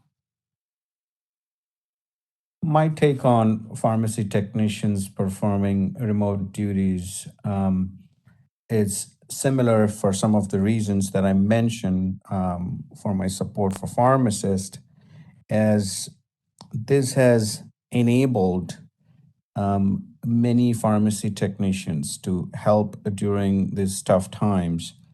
Not only the pharmacy, but there were pharmacy technicians that had limitations in terms of what days they could work due to childcare or any other reasons. There were some instances out there where folks might not have transportation, or they share a car in the family.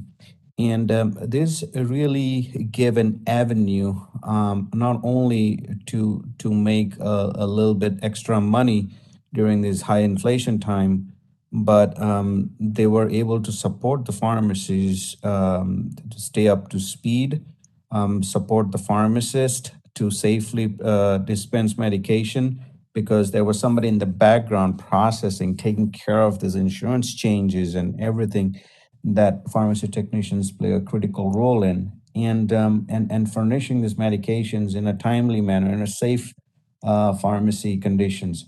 So I felt that the support was immense, and it will bring the same benefits as it would bring that pharmacists would when they're remote processing. So I think it goes hand in hand, and we should be not putting it off, but bringing it on table and discussing it parallel to pharmacists. Jason? I do have a few questions.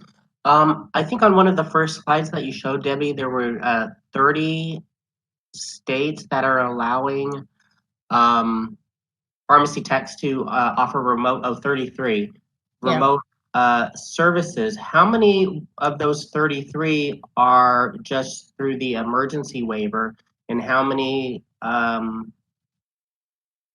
were already in existence? It was my question. And I hate to put you on the spot, but do you know that off the top of your head?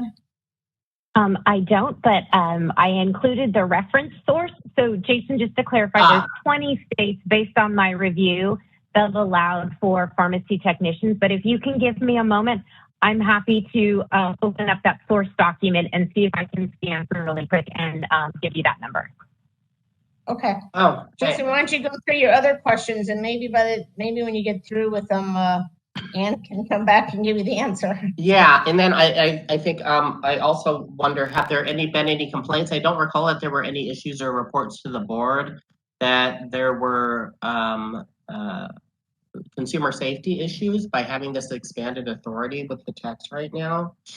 I think Ann, you mentioned that there was one issue that has come up since we've had it, and it was around a technician. I don't know if you've had a chance, and I know now we're asking you to do two things at once.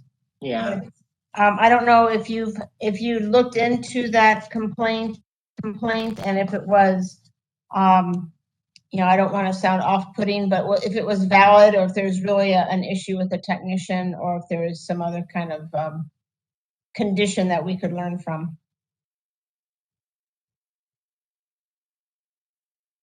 And I think those are my primary ones right now, Debbie. Yeah. My ability to multitask is not great right now. So if I'm remembering correctly, there was one, and I believe it was an instance of a technician that was, I'm going off of memory here, so I'm apologizing, that was performing remote processing in Texas during a period of time when the waiver wasn't even established. I believe that that's what it was. So I think it was misuse of the waiver authorities, if I'm remembering correctly. I do not remember it being an issue of patient care. Okay. Okay, thank you. So, and while she's still trying to figure that out, let me kind of give my 2 cents, and we can go back to what Ann finds in her quick survey. My thoughts, I think, kind of align with JIG in that, technician remote processing, I believe is, governed and reviewed by the pharmacist. So, what the technicians are doing is they're doing activities that, fill, for lack of a better word, kind of fill a queue for a pharmacist to review and approve. So nothing happens that isn't approved by a pharmacist. And it just kind of assists, the whole process. That everything we've talked about with the pharmacist, kind of offloading of work. So it kind of helps those pharmacies, during the pandemic, being able to provide services, talking about, remote working has been helpful for folks who, can't get to work or need to work remotely for whatever reason. And then my big thing is, I think it really does help with clinical care at the pharmacy, because once again, you can offload some of these, non-discretionary administrative type tasks for the tech to manage and put into a queue for pharmacists, either at the location or also remote, to review and then, move the claim forward. So I actually think pharmacists and intern remote processing, it makes sense to move it forward with the pharmacist, and I just see it benefiting, kind of making the whole program more complete. So that's kind of my thought. Ann, did I speak long enough to give you time to figure out how many of those 20 states are by waiver? Yeah, it looks like there are a few states that it's permanent authority. Some of them are done through a waiver or an executive order, and at least one was being done through a pilot project. So are you saying that most of the 20 are more permanent, or most of the 20 are because of the pandemic? It looks like most of them were through waiver or executive order in response to the pandemic. But this, like I said, this is from, it's almost 2 years old at this time. Okay. So we don't know what they've done in the meantime. Okay, so Jason, with that additional information, what is your thoughts that you would like to move the technician remote processing forward, or you would like to kind of put it on hold for now and wait for the technician summit that Song referenced? Yeah, thanks, Debbie. I think that I would like to go and wait and hear from the and review this during Technician Summit. It'd be helpful to get feedback from the techs on the issue. Thank you. Okay. So kind of just doing a straw poll here, it seems like we do not have consensus to move forward with remote technician or intern processing. Let me just put it back to the board members if you disagree with that statement.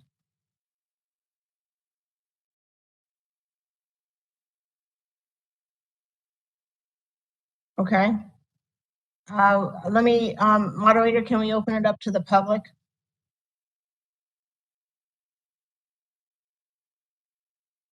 And actually one sec before we open up to the public, and do we, or Eileen, do we need to make a motion or a committee recommendation to share with the board that the committee is recommending that this be put on hold until the technician summit, or can we just not take action? I think you could do either. Hi, Chair Veal, but it seems like there might be consensus among the three to table it till the tech summit. I don't know if somebody wants to make a motion there or just say that we, chose not to take action at this point for the tech summit. I would leave that to the discretion of the board members or the committee members and who wants to make a motion. As a chair feels discretion, she could put that on the agenda for technician summit, correct? Yeah, I think I think as a committee we should indicate what we're recommending to the board. So I think do we have a motion of how we want to handle this situation? Versus I think instead of just like letting it go, let's have a motion on what our plans are here. I mean, I can make a motion to table the discussion and bring it up during the technician summit if that is helpful. And I would second that. I have a question though. With the waiver, like the extension of the waiver for the extra 60 days, would that be in effect during this time? Well, so first we would have, so right now the waiver only extends beyond 30 days beyond the emergency rule. So we, as a board, we would need to, or I don't know, maybe it's Song's decision to extend it the full 90 days. But then once that's done, based on what we're doing, it's then the technician remote, the technician and intern remote processing ability will end. Okay, but Cheryl, I would, yeah, if I could just add in, I think it's really hard to determine when the waiver would no longer be in effect, because the challenge is we don't know when the emergency declaration is going to be lifted. And that's really the triggering event that then determines whether or not the waiver remains in place for 30 days as currently authorized, or as Eileen indicated, could be extended to 90 days. Okay, thank you. But I second Song's motion. Okay. All right, moderator, will you please now open up for public comment? Absolutely. The Q&A has actually been open through that little discussion. If anyone would like to comment on this, please click on that Q&A icon on your screen, type comment into the text field, and submit that to our panelists. Our first comment comes from Paige Talley. Paige, I've sent the request to unmute your microphone. Okay, I am muted. Thank you. Paige Talley, representing the California Council for the Advancement of Pharmacy. And we agree with Chair Veal and Committee Member Patel that this goes hand in hand with the pharmacists' remote processing. And I don't think you can have one without the other. Thank you.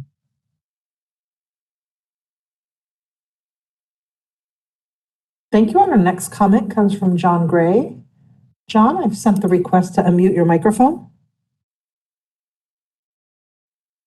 Thank you very much. This is John Gray. I'm a registered pharmacist with Kaiser Permanente. First of all, we just want to thank the committee for its continued engagement on this important topic, and want to thank in particular Committee Chair Veal for just a super great job of kind of shepherding the conversation today. We recognize that the issue of pharmacy technician remote work is not being considered in a vacuum, and that it is in many ways related to the board's upcoming Pharmacy Technician Summit.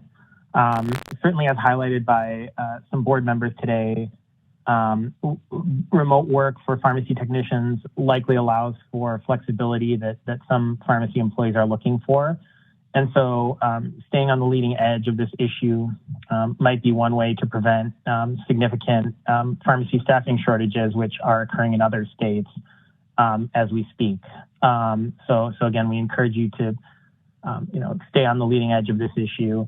The one specific thing I want to flag is that, recognizing that the board, this committee and the board will likely move forward with pharmacist remote work, and will likely use the text of the pharmacist waiver to in some way craft the legislative proposal.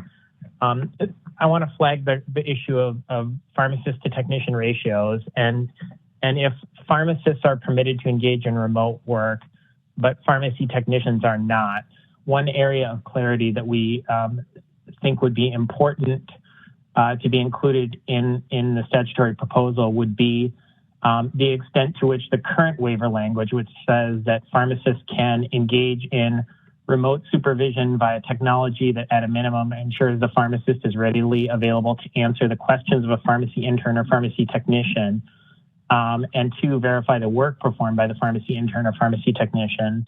So, it would be important to clarify whether a pharmacist who is working remotely 15 seconds. Can contribute to the ratios, the pharmacist to technician ratio of the pharmacy at which they are working. Hopefully that's clear. I appreciate the opportunity to provide feedback. Thank you. Thank you. Thank you. And our next comment comes from Mark Johnston. Mark, I've sent the request to unmute your microphone. Thank you. Mark Johnston with CVS Health. Really appreciate the board discussing this important topic. By my count, 19 states have permanent allowances for tech remote work. And during the pandemic, 45 states have allowed via waiver. That is a significant amount of activity across the nation without incident that I'm aware of. I think it is proven safe and effective. As Chairman Veal mentioned, this work basically goes into a queue that a pharmacist has to approve. And so it's not like they're working independently. The first state to allow remote tech work years ago was Arizona, and they put many restrictions like you're talking about on the practice. Most recently, Texas ratified a permanent allowance, and their allowance is a one-liner. They believed that the practice was so safe that they basically put in a one-liner that allowed it, basically unrestricted. Again, since Texas has ratified that, I'm not aware of any safety issues. I guess in conclusion, I'd like to support tech remote work. In fact, I'd like to support unlicensed personnel data entry, as data entry really isn't a technician function in the state of California, to be addressed immediately, not later at a tech summit. Thank you for your time. Thank you. Thank you. And our next comment comes from Stephen Gray. Stephen, I've sent the request to unmute your microphone.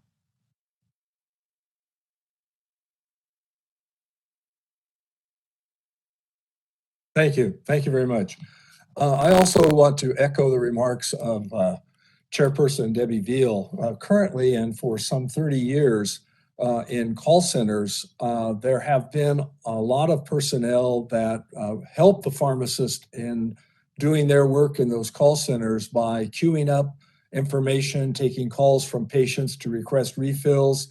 And those included non-licensed personnel who are doing things like specified in your regulation 1793.3, quote, other non-licensed pharmacy personnel, and are not doing things that are in 1793.2, which is the duties of a pharmacy technician.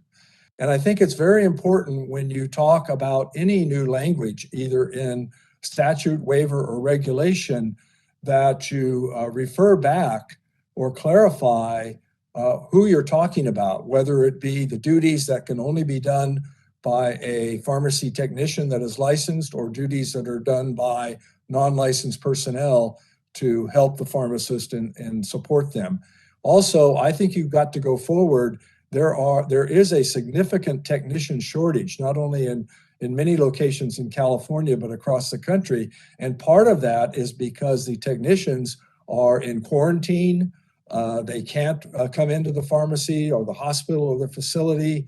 We need to have the ability of those people, while they are safe and working remotely, to be able to help alleviate some of the backlog and other problems and prevent errors that may be happening when pharmacists are overworked. Thank you. Thank you.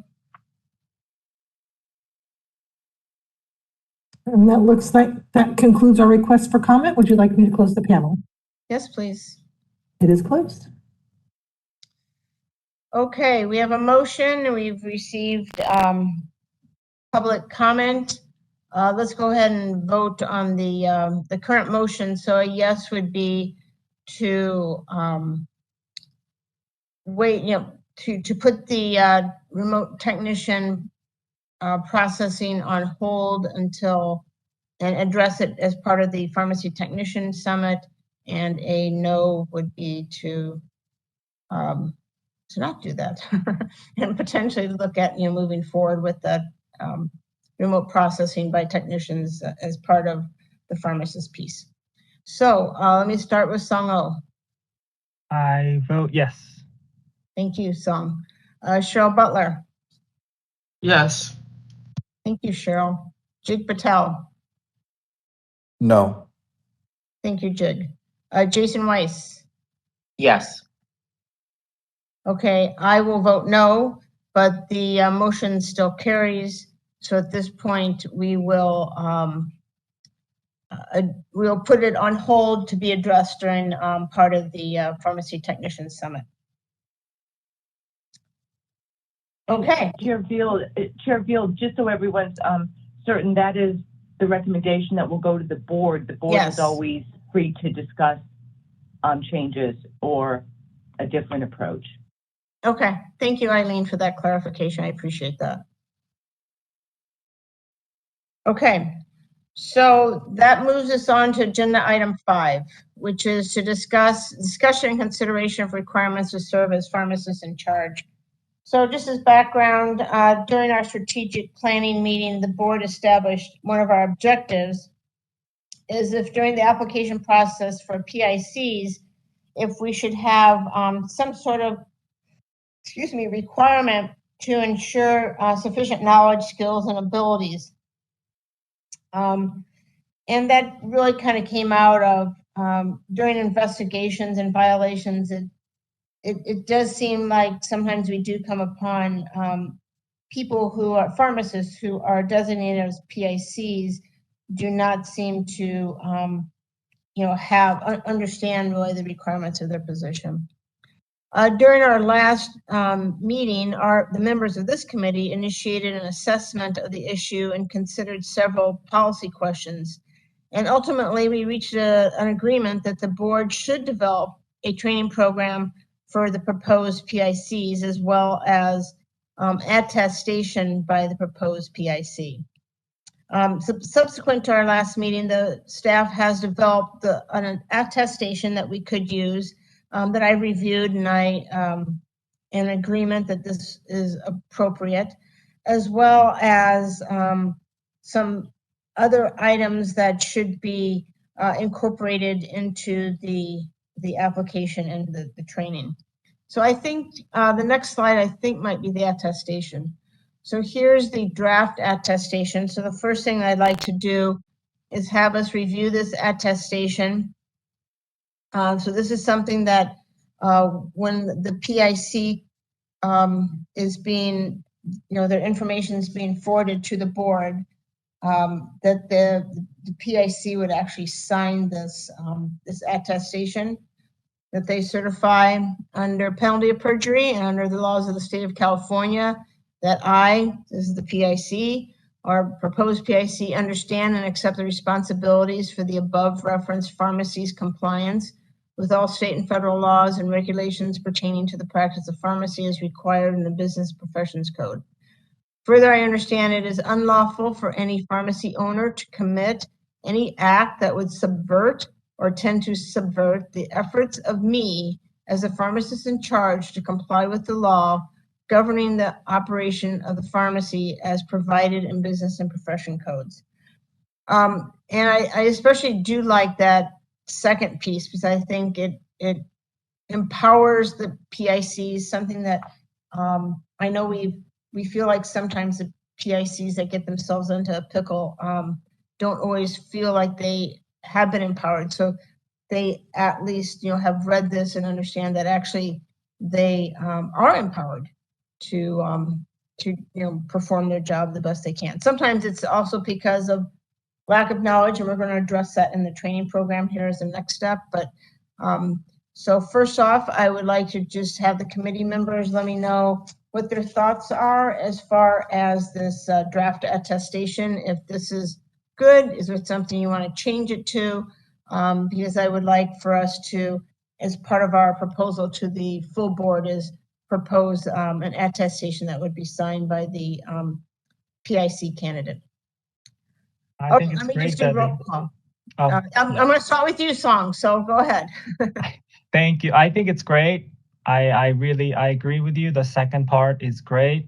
It's really important for PICs to be aware that they really have responsibility and the right to stand up when they feel that whatever is going on is not okay. So I hope that this becomes more amplified and that they will be well served to serve as PIC with this. Thank you. Cheryl, what are your thoughts? Yeah, I really like it because I remember walking into a pharmacy and being told that I was going to be the PIC and sign the paperwork. So I really appreciate this. Great. Jid, your thoughts? Yes, this was absolutely needed. PICs had been walking into the jobs not knowing what they were shouldering, and this empowers them to follow the laws and do their job, and absolutely gives them ability to perform without any pressure from the owners. Great. Jason? I like it, Debbie. I think this will be very helpful. Thank you. Okay, thank you, Jason. Okay, moderator, can we move on to the next slide? Because on this slide are the proposed components to the training program, and this was put together by our staff, which I also agree with.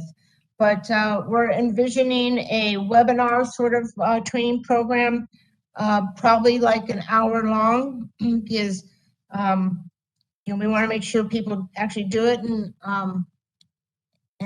an hour I think seems reasonable. But so these are the components that we think would be helpful that the staff came up with, and once again I agree with. Legal requirements for the PIC and the discussion around the Sternberg decision. Legal requirement and overview of the self-assessment process, which sometimes is a stumbling block that we hear for PICs that's not completed. And when you do the self-assessment process, if you recall, there's a lot of questions and cues in that I think helps people assess that they actually are in alignment. Information on how to prepare for an inspection. I know for years we've kind of worked on making sure that we're for the most part not trying to go in there and discipline people. We're actually trying to go in, make sure that our pharmacies in California are the best place for our consumers to go, but it's also supposed to be an informational opportunity. So make sure that they can put their best foot forward for when that inspection should occur. Legal prohibition for a pharmacy owner to subvert. So once again, kind of really tell them that they are empowered. They've just, they're going to sign this statement. So let's make sure they understand what that means. And then also make sure that they're aware of the top violations that result in citations and fines to kind of help prevent themselves from getting into situations that are not good for them and ultimately not good for our consumer either. And that's really what our main focus is. So let me know what you think about these components. Also, thinking it's going to be about an hour, and are there any components that we missed that should be added? Song, let me start with you. I think components are really great. I support. I'm just curious what everyone's thoughts are and possibly allowing this to be provided by a third party that is approved by the board. But yeah, I think I agree 100%. So that we have more avenues and there's no, I would imagine that this is easily accessible, but I think if someone else is able to provide it and they are, endorsed by us, I don't see why they can't either, so. Cheryl, your thoughts on the component. I'm sorry, Anne, did I hear you? No, if we could circle back to the approval of those courses when we're done. Thank you. Okay, thank you.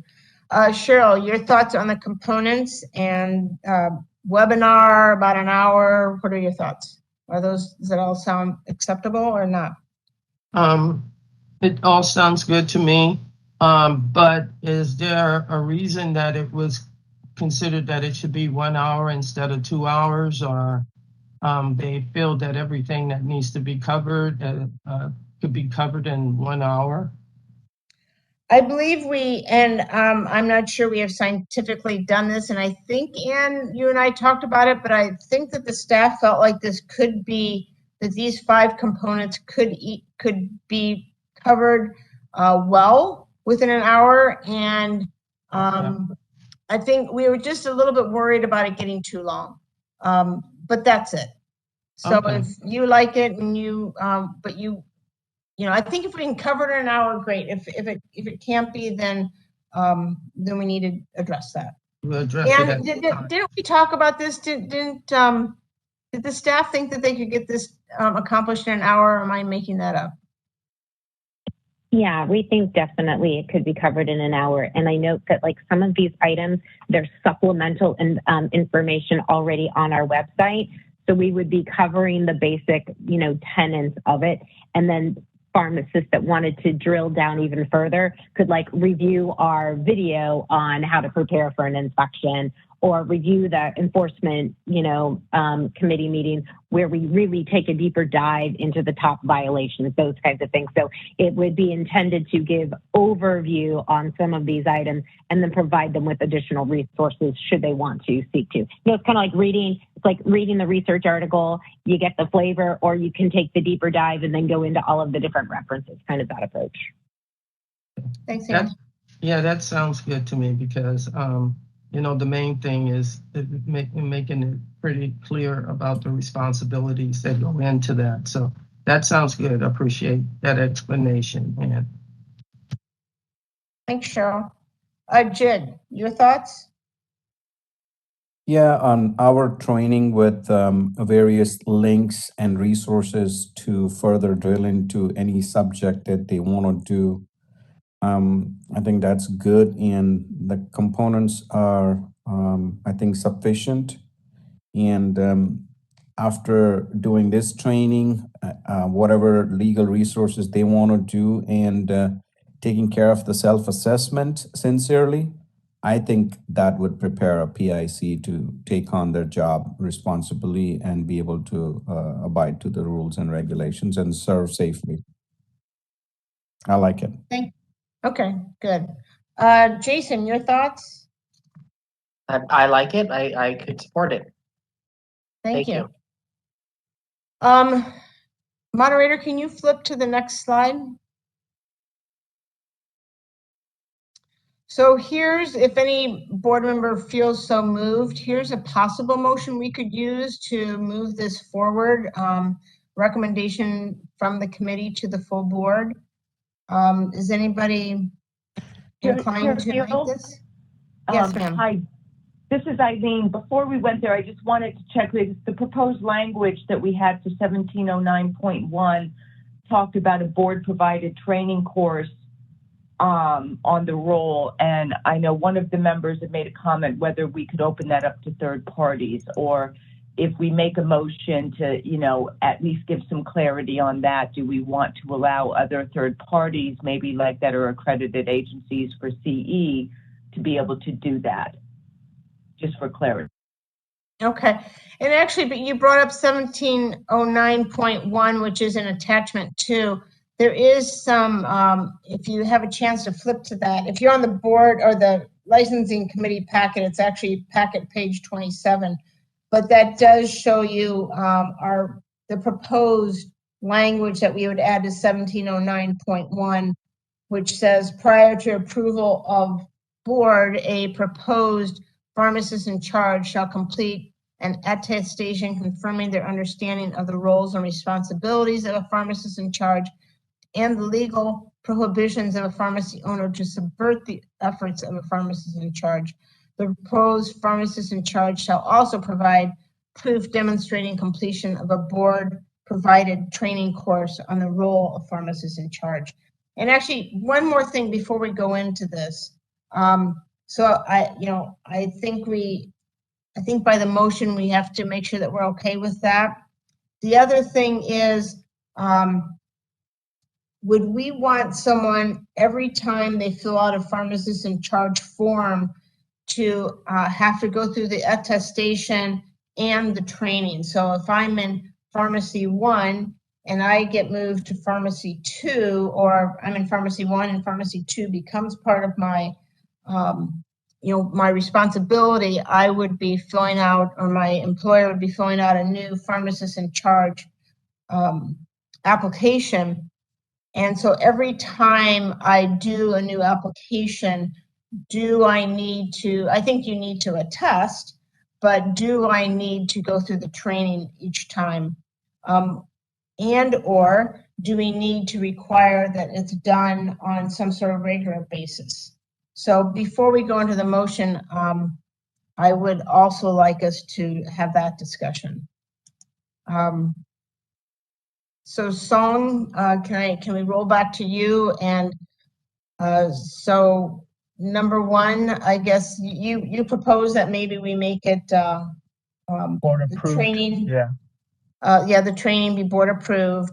Number 2 question is, does the training have to occur every time I sign the attestation. Otherwise, each time I'm become a PIC and or at some sort of regular interval, or do I only need to take the training once? And would like to understand your thoughts. Yeah, so I think, first of all, attestation should happen every time a new PIC is appointed, because then that PIC is connected to that pharmacy license that they're responsible. So, because owners could change, things could change. And so that kind of connects that owner to that PIC, that they are all both aware of that. So it should be every time attestation, a PIC is appointed. About the interval, things change all the time, as we all know. So it would be really nice to have a PIC training every 2 years or so, but I know that's asking a lot. So I am open to at least just when they are appointed, but I think it should be at least when they're appointed, there should be a course, because it will change. Pharmacy law is so dynamic. PIC who was appointed 5 years ago, they're not going to have same kind of things going on as what it would be today. So there should be definitely training if they're appointed to a new PIC. Regular interval training is what I would prefer, but I know that that's a lot. So I am willing to be, more flexible on that. But I also want to say, Anne, did you want to say something about board provided or approved? I'm not sure if that will cause a lot of problems or not, but I think that it would be good to open up for someone to be able to provide it if they wish to. Yeah, my only question would be that if it's going to be board approved, I think we need to talk about the mechanics of that, or if you want that delegated to the board, to the executive officer to approve, or if you want those to go to the full board for review as a public meeting. And do you see this as a burden? If it ends up being a webinar, do you see this as a burden to the board to produce a 1 hour review and update it yearly? Because if it is a burden, then I think having board approved options is good. If it's not a huge burden or barrier, then maybe we just leave it board provided.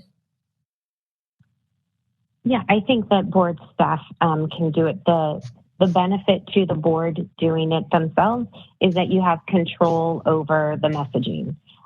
If it's not provided by the board, then you may not have control over the messaging, if you know what I'm saying, like the framing of the issues and everything.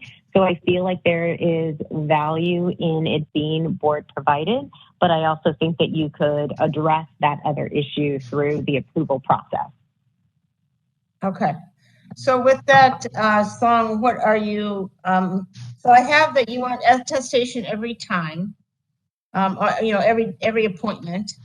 Training, you want it with every PIC appointment. And then as far as the training, you want it board provided or board approved? I was thinking both, but I guess maybe we can't have both. Can we have both? I don't know why. Yeah, I was thinking both. I kind of like the board being able to define the message versus a third party, just because I'm so, this has become such a hot topic. I personally probably am going to lean towards board provided, and then at a future time, if we think we can let go of the reins, maybe we make it board approved. But anyway, that's my 2 cents. I'm okay with that as well. I whatever the members feel comfortable. Cheryl, what are your thoughts on attestation? I agree with your idea about the board providing the webinar. Okay. Yeah, and I'm fine with what Sung had to say about the attestation. And then the training, like each time you are PIC for a new pharmacy, you'd like for them to retake the training. So I'm going to call that by appointment. I don't know. It seems like if you were a PIC and you've just had the training and then you're asked to be a PIC at another location. I'm trying to understand. I mean, would that involve someone having to continue to take it that just Yep, took they'd it? have to, they'd have to take it again. Yeah, it seems to me that if you've taken it recently within the year, I can see what things may change in a year, but I don't see that they should have to take it. It's like 2 months later, you have to do it again. Okay. Jig.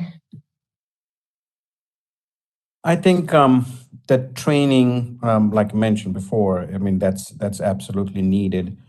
The first time any pharmacist takes on a role as a PIC, the training is important. The board has the annual self-assessment for various settings that they are required to do as a PIC. And those self-assessments are being changed as the laws change. As the committee met yesterday for enforcement, and there were so many changes that were made to align with the new laws. So I feel that the training should be once when they take on as a PIC in California as a first time. If they move on to a next position, then this pharmacy self-assessment should take care of all other law that changed that they should be knowing of. Okay.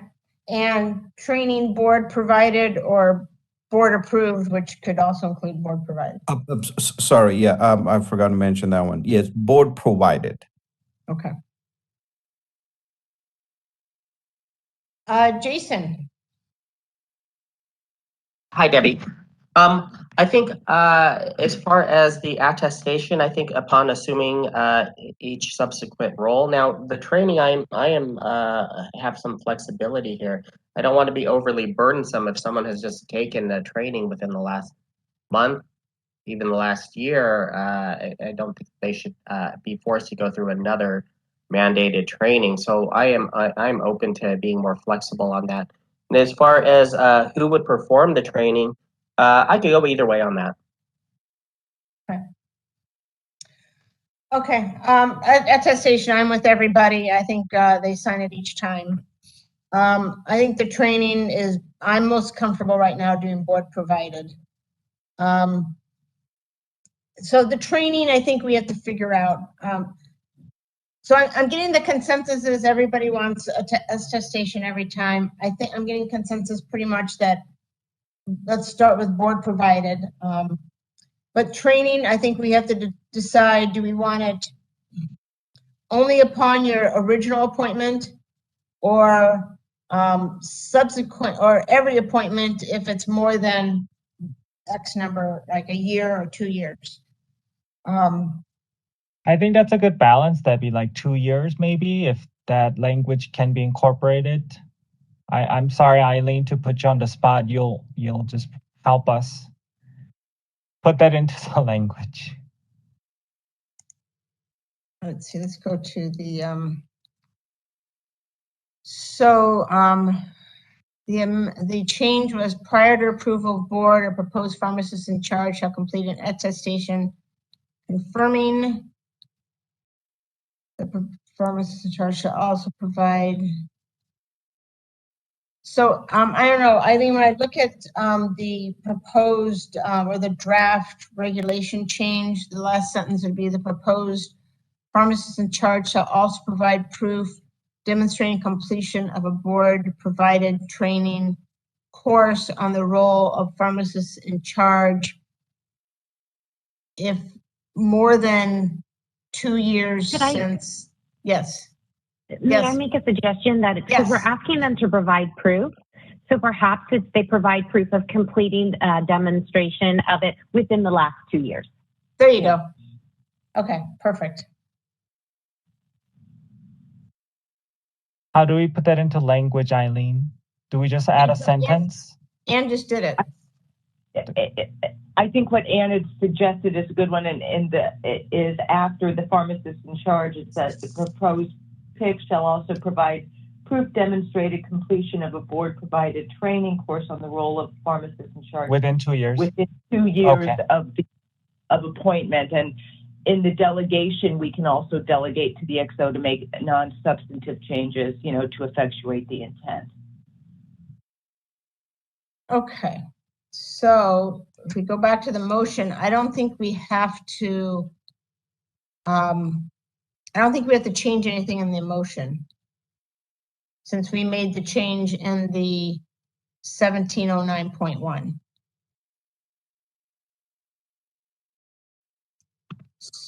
So is there anybody who's interested in making this motion? I can make a motion, Debbie. You want to use the one on the screen?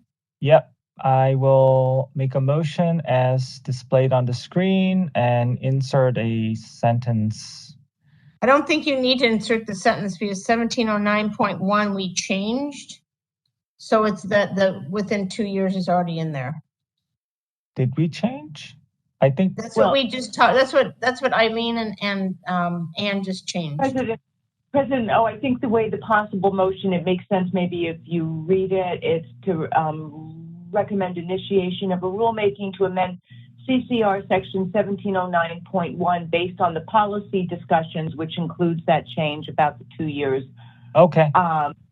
Authorize the chair and executive officer to further refine the language consistent with the policy discussions as may be required by control agencies, DCA or agency.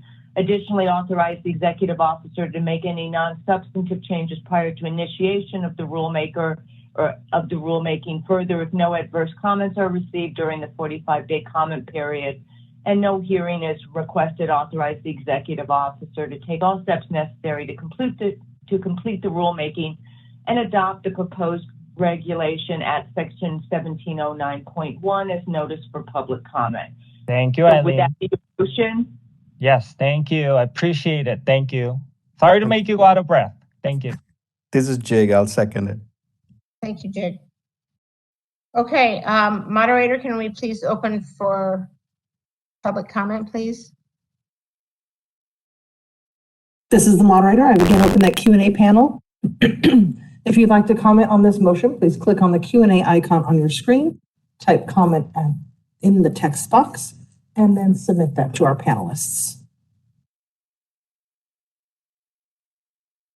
And our first comment comes from Danny Martinez.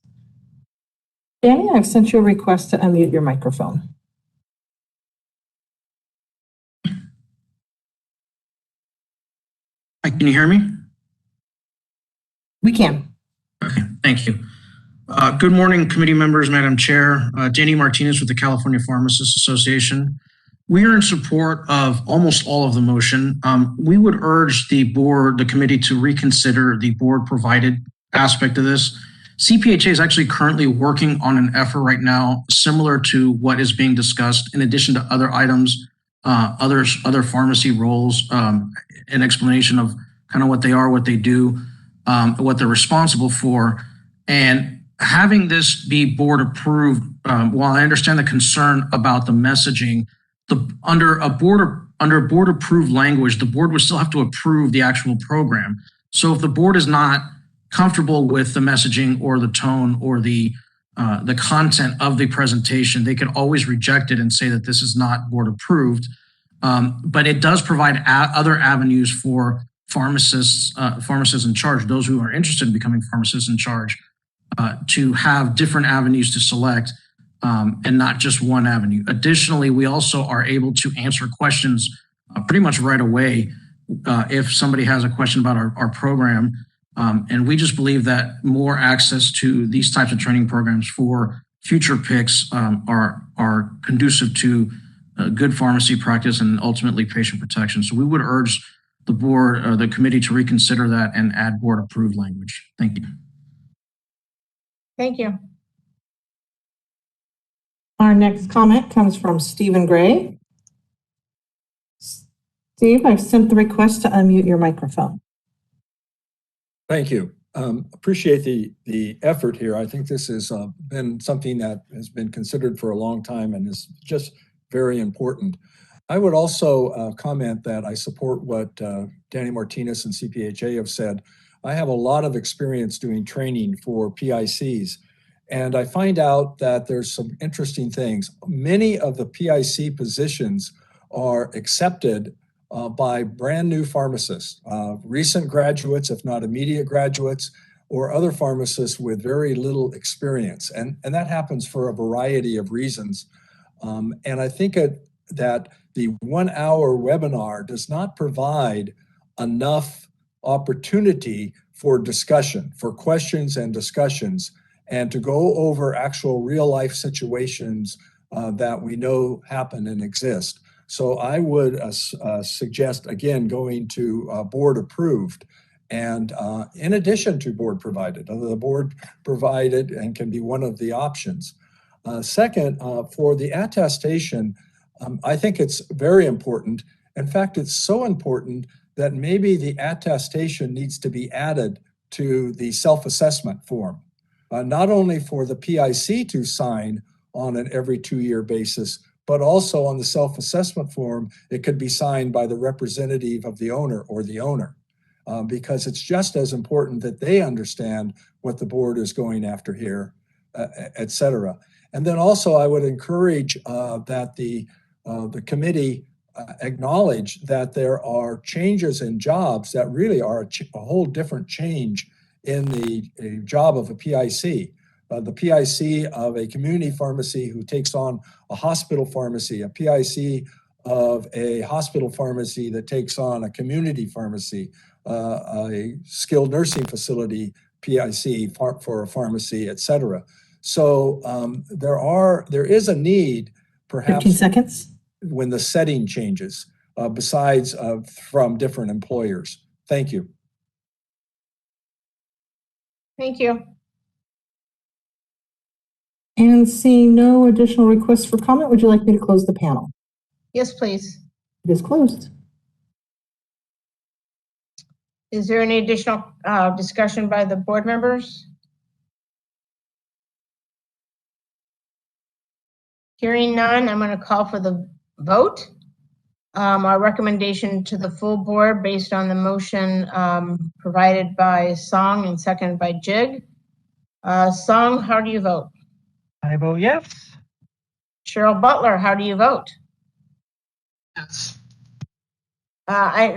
You kind of cut off, so I think it was a yes. Is that correct? I'm sorry, yes. Okay, thank you. Just don't want to misspeak. Jig Patel, how do you vote?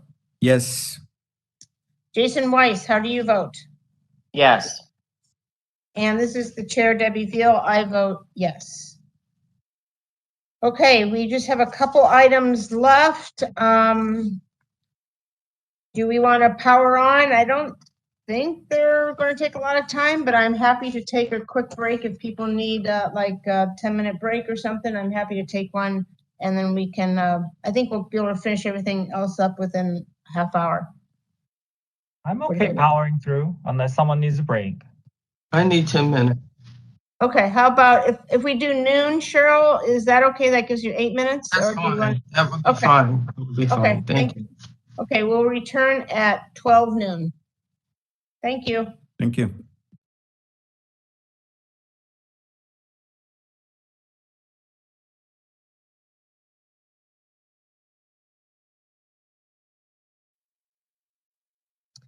Okay, it is noon Pacific time.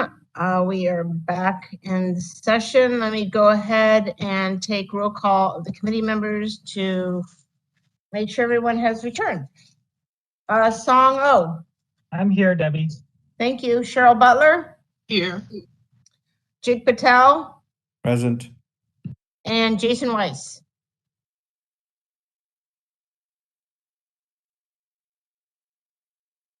I'm right here, Debbie. Thank you. Okay, perfect. Okay, we're moving on to agenda item 6, discussion and consideration of the renewal process for pharmacists and possible changes to consolidate all CE requirements or training requirements into one place. So in the board material is all the relevant law which lists the various CE requirements. And as background, as part of the board discussion on implementation of Assembly Bill 1533, it was recommended that the licensing committee consider updating the renewal requirements to consolidate the various CE requirements all into one place. So for our discussion consideration, it's to review the proposed amendment, and if you can pop up the next slide, moderator. It's rather small, but it was also in your board packet.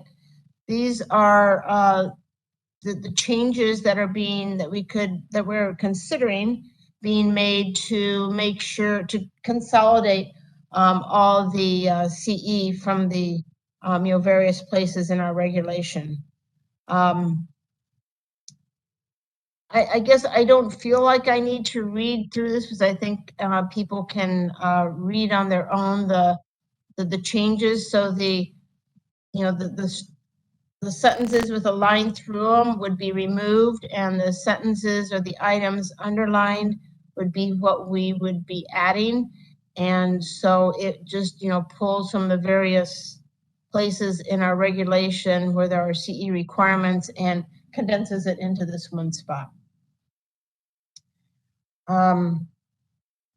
So let me see, let me just do a real quick roll call, see if everybody is in agreement or have concerns or think this is the wrong way to go or want to make some changes to the way that this is worded.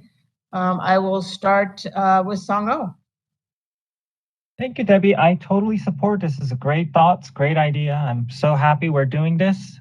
Just one concern I have is how nimble we can be if the law changes, but I guess that we will just have to take that risk and we'll have to just update regulation as it comes. I don't think we can make regulation fluid to what the law says. So then that defeats the purpose of why we're doing this probably. So yeah, I think we just have to go along, but I support. And Eileen, there would be no way to make this, or let me word this a different way. Is there a way to make this fluid so that we could make it that the EO could update a regulation should laws change and CEs change, or will this always have to come through the board for approval? Generally, I don't know if our new reg council is on the line, but generally if it's in the reg, then we're going to have to take it through changes, but there are some provisions sometimes, but I'm not the one that can opine about that when we can make certain technical changes. So for instance, what we do with the self-assessment forms, it takes them through the formal review process with respect to any changes that are being triggered by changes in law. They're not technical corrections, and you may have some greater context if you believe that, but the way I view this, if we put it here, we're going to have to amend it, but generally we'll get a lot of head notice when the business and professions code sections are amended to be able to make these type of changes. But I don't know if Ann had any further thoughts or if Gina is on the panel as well. I think Gina had to step away. Debbie, I don't believe that the board can delegate rulemaking authority to the executive officer, except in the case of Section 100 changes, which are essentially like technical, like cleanup kinds of things, as I understand it. And you've already delegated that authority for Section 100 changes to the executive officer in 1703 of the regulation. So I think the question would be, if the statute changes, would it be considered a Section 100 change? And I think that question would depend, Debbie, on the language of the statute. So if the statute was self-executing, meaning that everybody understood exactly the rules that were required to comply, then I believe we could potentially update this moving forward through a Section 100 change. However, if the statutory language was not self-executing and required interpretation for the regulated public to understand, I believe it would need to go into regulation that goes beyond a Section 100 in which case I believe it would need to go to the full board. I hope that that was helpful. That was helpful. I just want to make sure, is there anything with that said, is there anything we need to add in our, as we make a motion to ensure that that is in place, or because of Section 100, we're already covered, and we don't need to call it out in the motion? I think you're already covered, Chair Viola's, and it's said, because you've already delegated Section 100 authority to the executive officer. Okay, perfect. Okay, thank you. Let's see, that was Song. How about Cheryl Butler? Yes, I'm fine with it. I like the clarity of it. Thank you. Thank you. Jit Patel. I agree with the proposed changes. Thank you. Jason Weiss. Yes, I can support this. Thank you. Okay. Moderator, can you flip to the next slide, please? So on this slide is the proposed motion to make these changes. Is there a committee member who would like to make this motion? Yeah, I'd like to make the motion as it appears. I can second that, Cheryl. Okay, thank you, Cheryl and Song. All right, we have a motion. We've had discussion. We have a motion and seconded, and let's open it up to the public. Moderator, if you would please open up for the public comment. This is the moderator. Our Q&A panel is open. If you'd like to comment on this motion, click on that Q&A icon on your screen, type comment into the text field, and submit that to our panelists.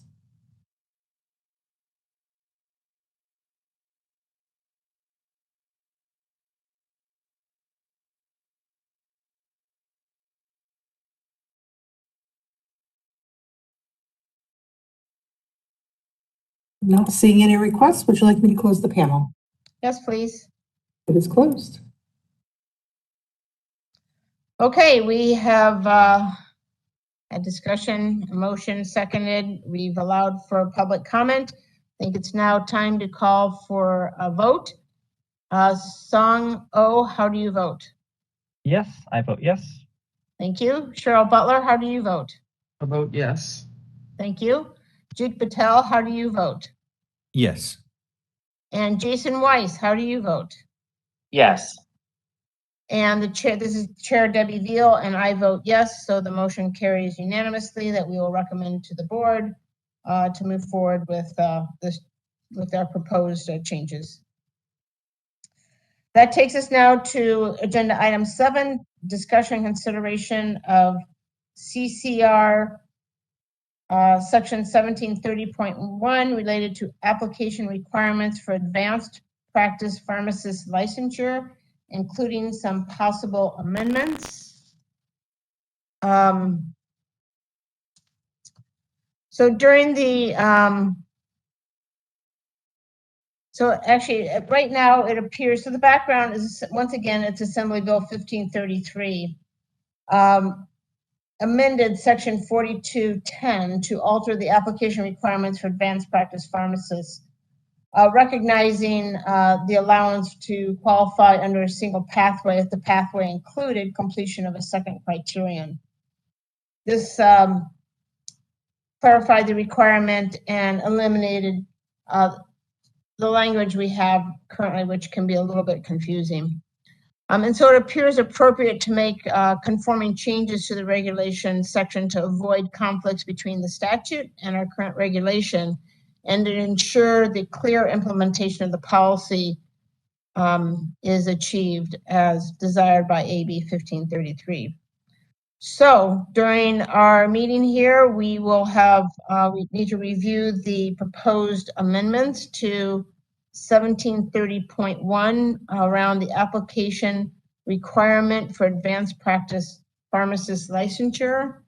And I think, moderator, if you go to the next slide, we have attachment 4, which has that language. Specifically the section, there's just like one section that needs to be changed, and that's under 3, see, A, B. It's under 3. Oh, it's under section B, sorry. And so, as you can see, it's just a matter of adding in a section that says, however, if, as a condition of completion of one of the required criteria, fulfillment of a second criterion is also required, that completion shall satisfy this section.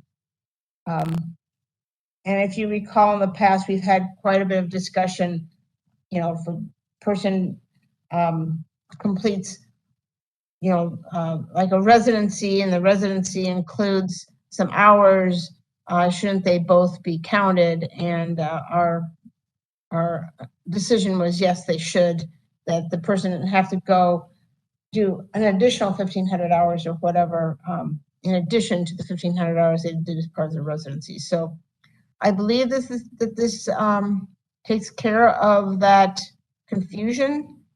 And let me open it up to board members. I'll just go through roll call, make sure if everyone's in agreement or if you think this should be worded or addressed differently. Song O?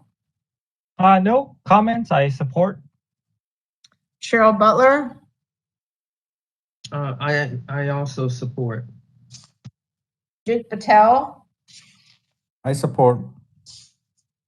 And Jason Weiss? I can support. Thank you. Okay, moderator, if you can flip to the next slide. Here is a possible motion for us to recommend to the full board this change in 1730.1. Do I have anyone who would like to make this motion? I can make a motion. I can second Jigs. Okay, and your motion is the motion as presented on the screen, correct? Presented on the screen. Okay, thank you, Jig, and thank you, Song, for seconding. If there's no other discussion, I'll pause for a second. Not hearing any. Moderator, can you please open up the line for the public to comment? This is the moderator. We've again opened the Q&A panel. If you'd like to comment on this motion before you, please click on the Q&A icon on the screen, type comment into the text field, and submit that to our panelists.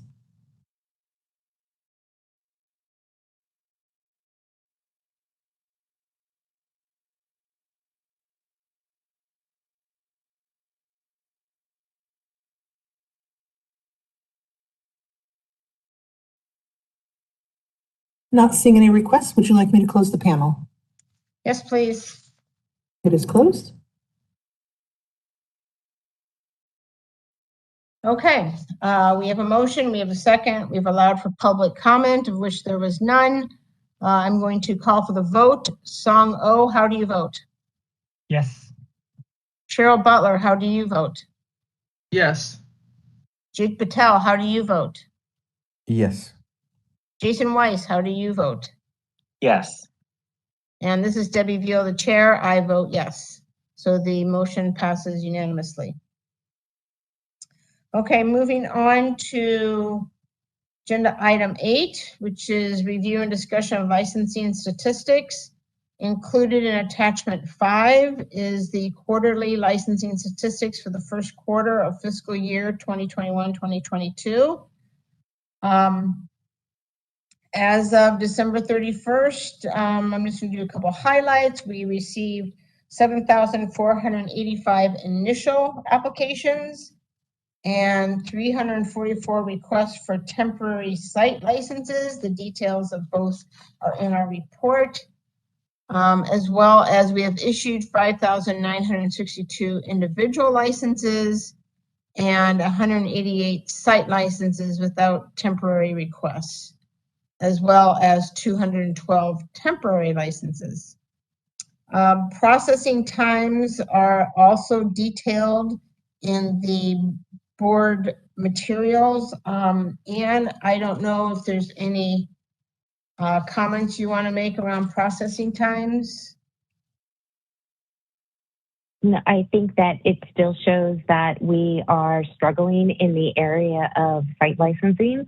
We've made good gains and improvements in individual licenses. I do believe that as we fill vacancies and as staff return from leaves, we will note an improvement in the processing times as we get additional resources back online. Thank you. Thank you, Ann. Are there any comments from any of the board members? I'm not going to roll call. I'll just open it up if there's any comments you'd like to make.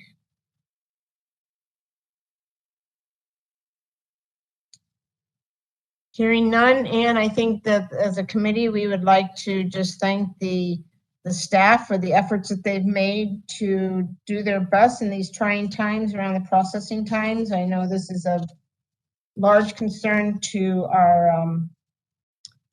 our population, our stakeholders, and we appreciate their efforts and being flexible and moving between different licensing types to try to get things moved forward. And we appreciate, as always, your direction and making sure that that's happening. Moderator, let's go ahead and open the line for any kind of public comment on our licensing statistics. This is the moderator. The Q&A panel is open. If you'd like to comment on this item, utilize that Q&A feature by locating the Q&A icon.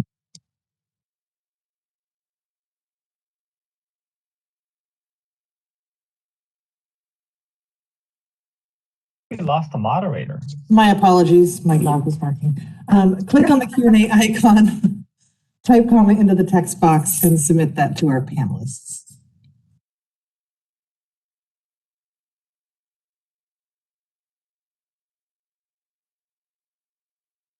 And seeing no requests, would you like me to close the panel? Yes, please. It is closed. Okay, if you can pop up the next slide. This is our future committee meeting dates, April 19th, July 18th, and October 18th. We do need to, I will work with the executive officer to set up our, start looking at some technician summit meetings, webinars.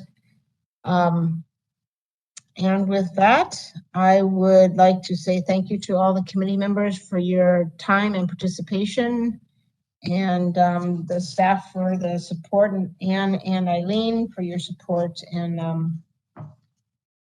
helping us move things forward, and of course, our moderator and other folks who support these endeavors. With that, I'm adjourning our meeting. Thank you. Thank you, Debbie. Thank you, everyone. Thank you. Thank you, everyone. Bye, you guys. Bye-bye. Bye. Bye.